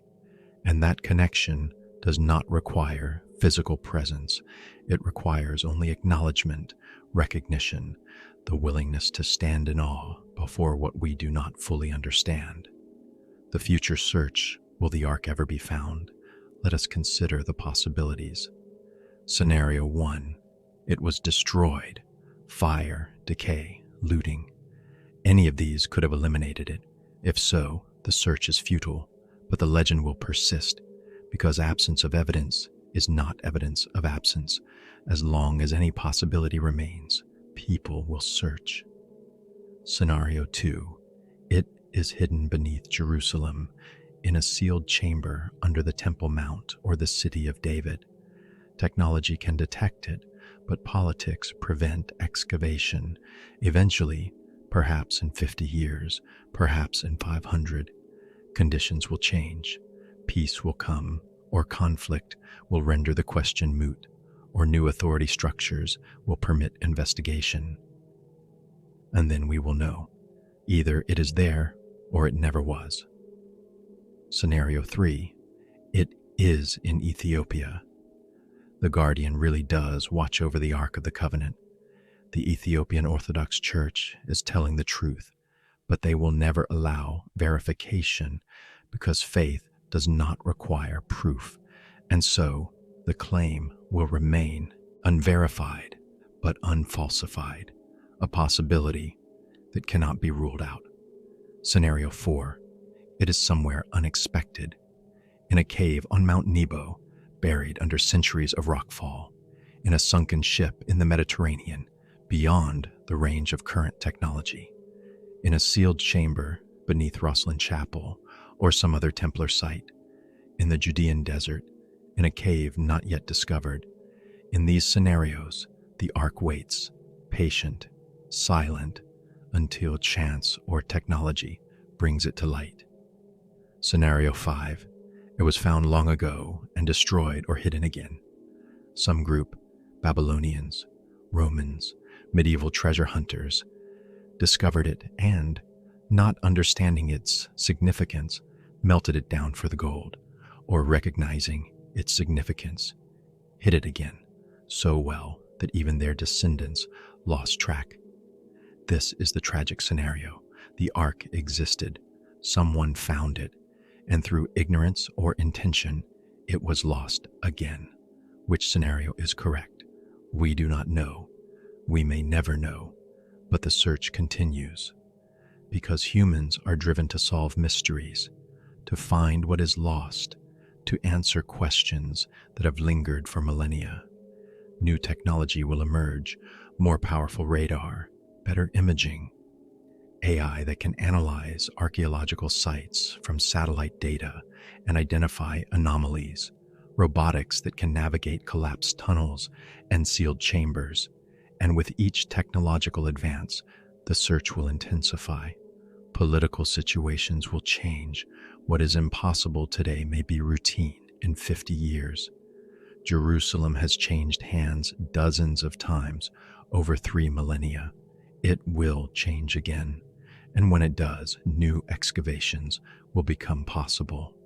And perhaps, one day, someone will break through a sealed wall in a tunnel beneath the old city, or open a chamber on Mount Nebo, or examine an artifact in an Ethiopian chapel with modern instruments, and they will find it, gold gleaming in flashlight beam, acacia wood preserved by dryness or sealed environment, cherubim reaching upward, and inside, stone tablets inscribed with commandments that shaped civilization. What will that moment be like? Joy, fear, vindication, disappointment? It will be all of these, because the Ark carries so much weight, so much history, so much meaning. Finding it will not resolve anything. It will only begin new chapters and arguments that have lasted millennia, but it will also be transcendent, because in that moment, myth becomes reality, absence becomes presence, and something lost for nearly 3,000 years returns to human awareness. Will it happen? Perhaps, perhaps not, but the possibility keeps the search alive, and the search, the wondering, the investigating, the debating, is itself valuable. It connects us to ancestors who asked the same questions, makes us participants in a story that spans the entirety of recorded history. What the Ark teaches us. Regardless of whether the Ark is ever found, it has already taught us profound lessons, not about where it is, but about who we are. First, it teaches us about the power of belief. The Ark shaped civilizations not because of what it was, but because of what people believed it was. Faith moved armies, hope sustained exiles, devotion inspired guardians to give their lives in service to something they never saw. Belief is a force as real as gravity, and like gravity, it shapes the world around us. Second, it teaches us about the relationship between presence and absence. The Ark was most influential when hidden, most powerful when mysterious, most meaningful when lost. This is counterintuitive. We think presence creates power, but sometimes absence does. The empty space demands filling. The unanswered question demands investigation. And in that demanding, energy is generated, purpose is created. Third, it teaches us about continuity. The story of the Ark connects Moses on Sinai to Ethiopian monks in Aksum. It links Solomon's temple to Templar excavations to modern archaeologists with ground-penetrating radar. Across 3 millennia, the thread continues, unbroken. This is heritage. This is tradition. The knowledge that what we do echoes across time, that what we protect, we pass forward, that what we seek, others sought before us.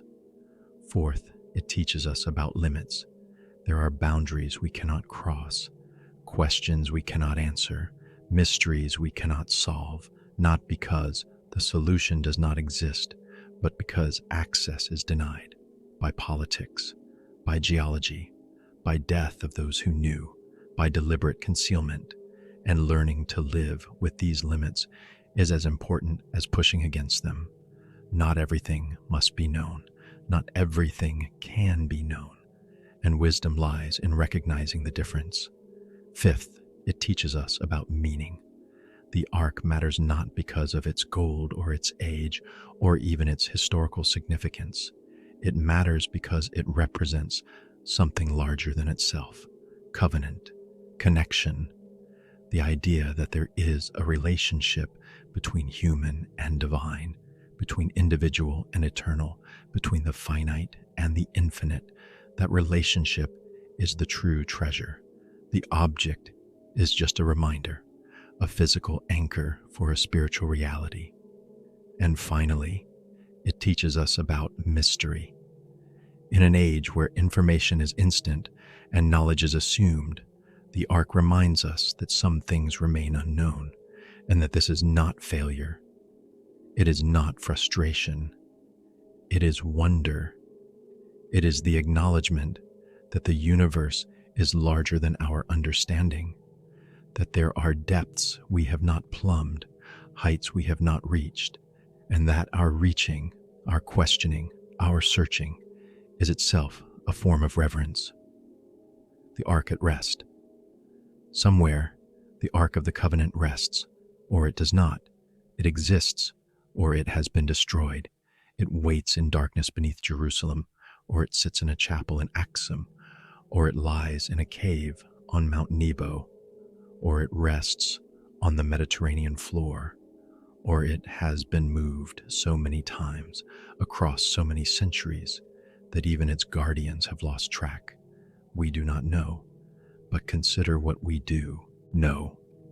We know that for 400 years it sat in Solomon's temple, the sacred heart of a nation.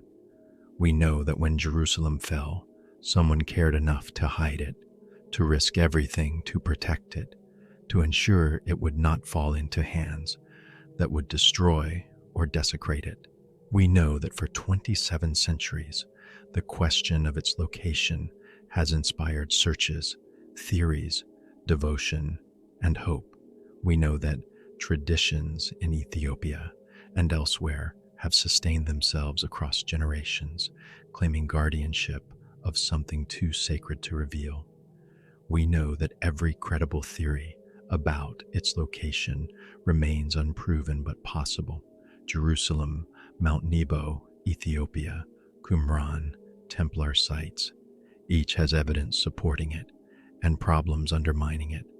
The truth could be any of them, or none of them, or something we have not yet considered.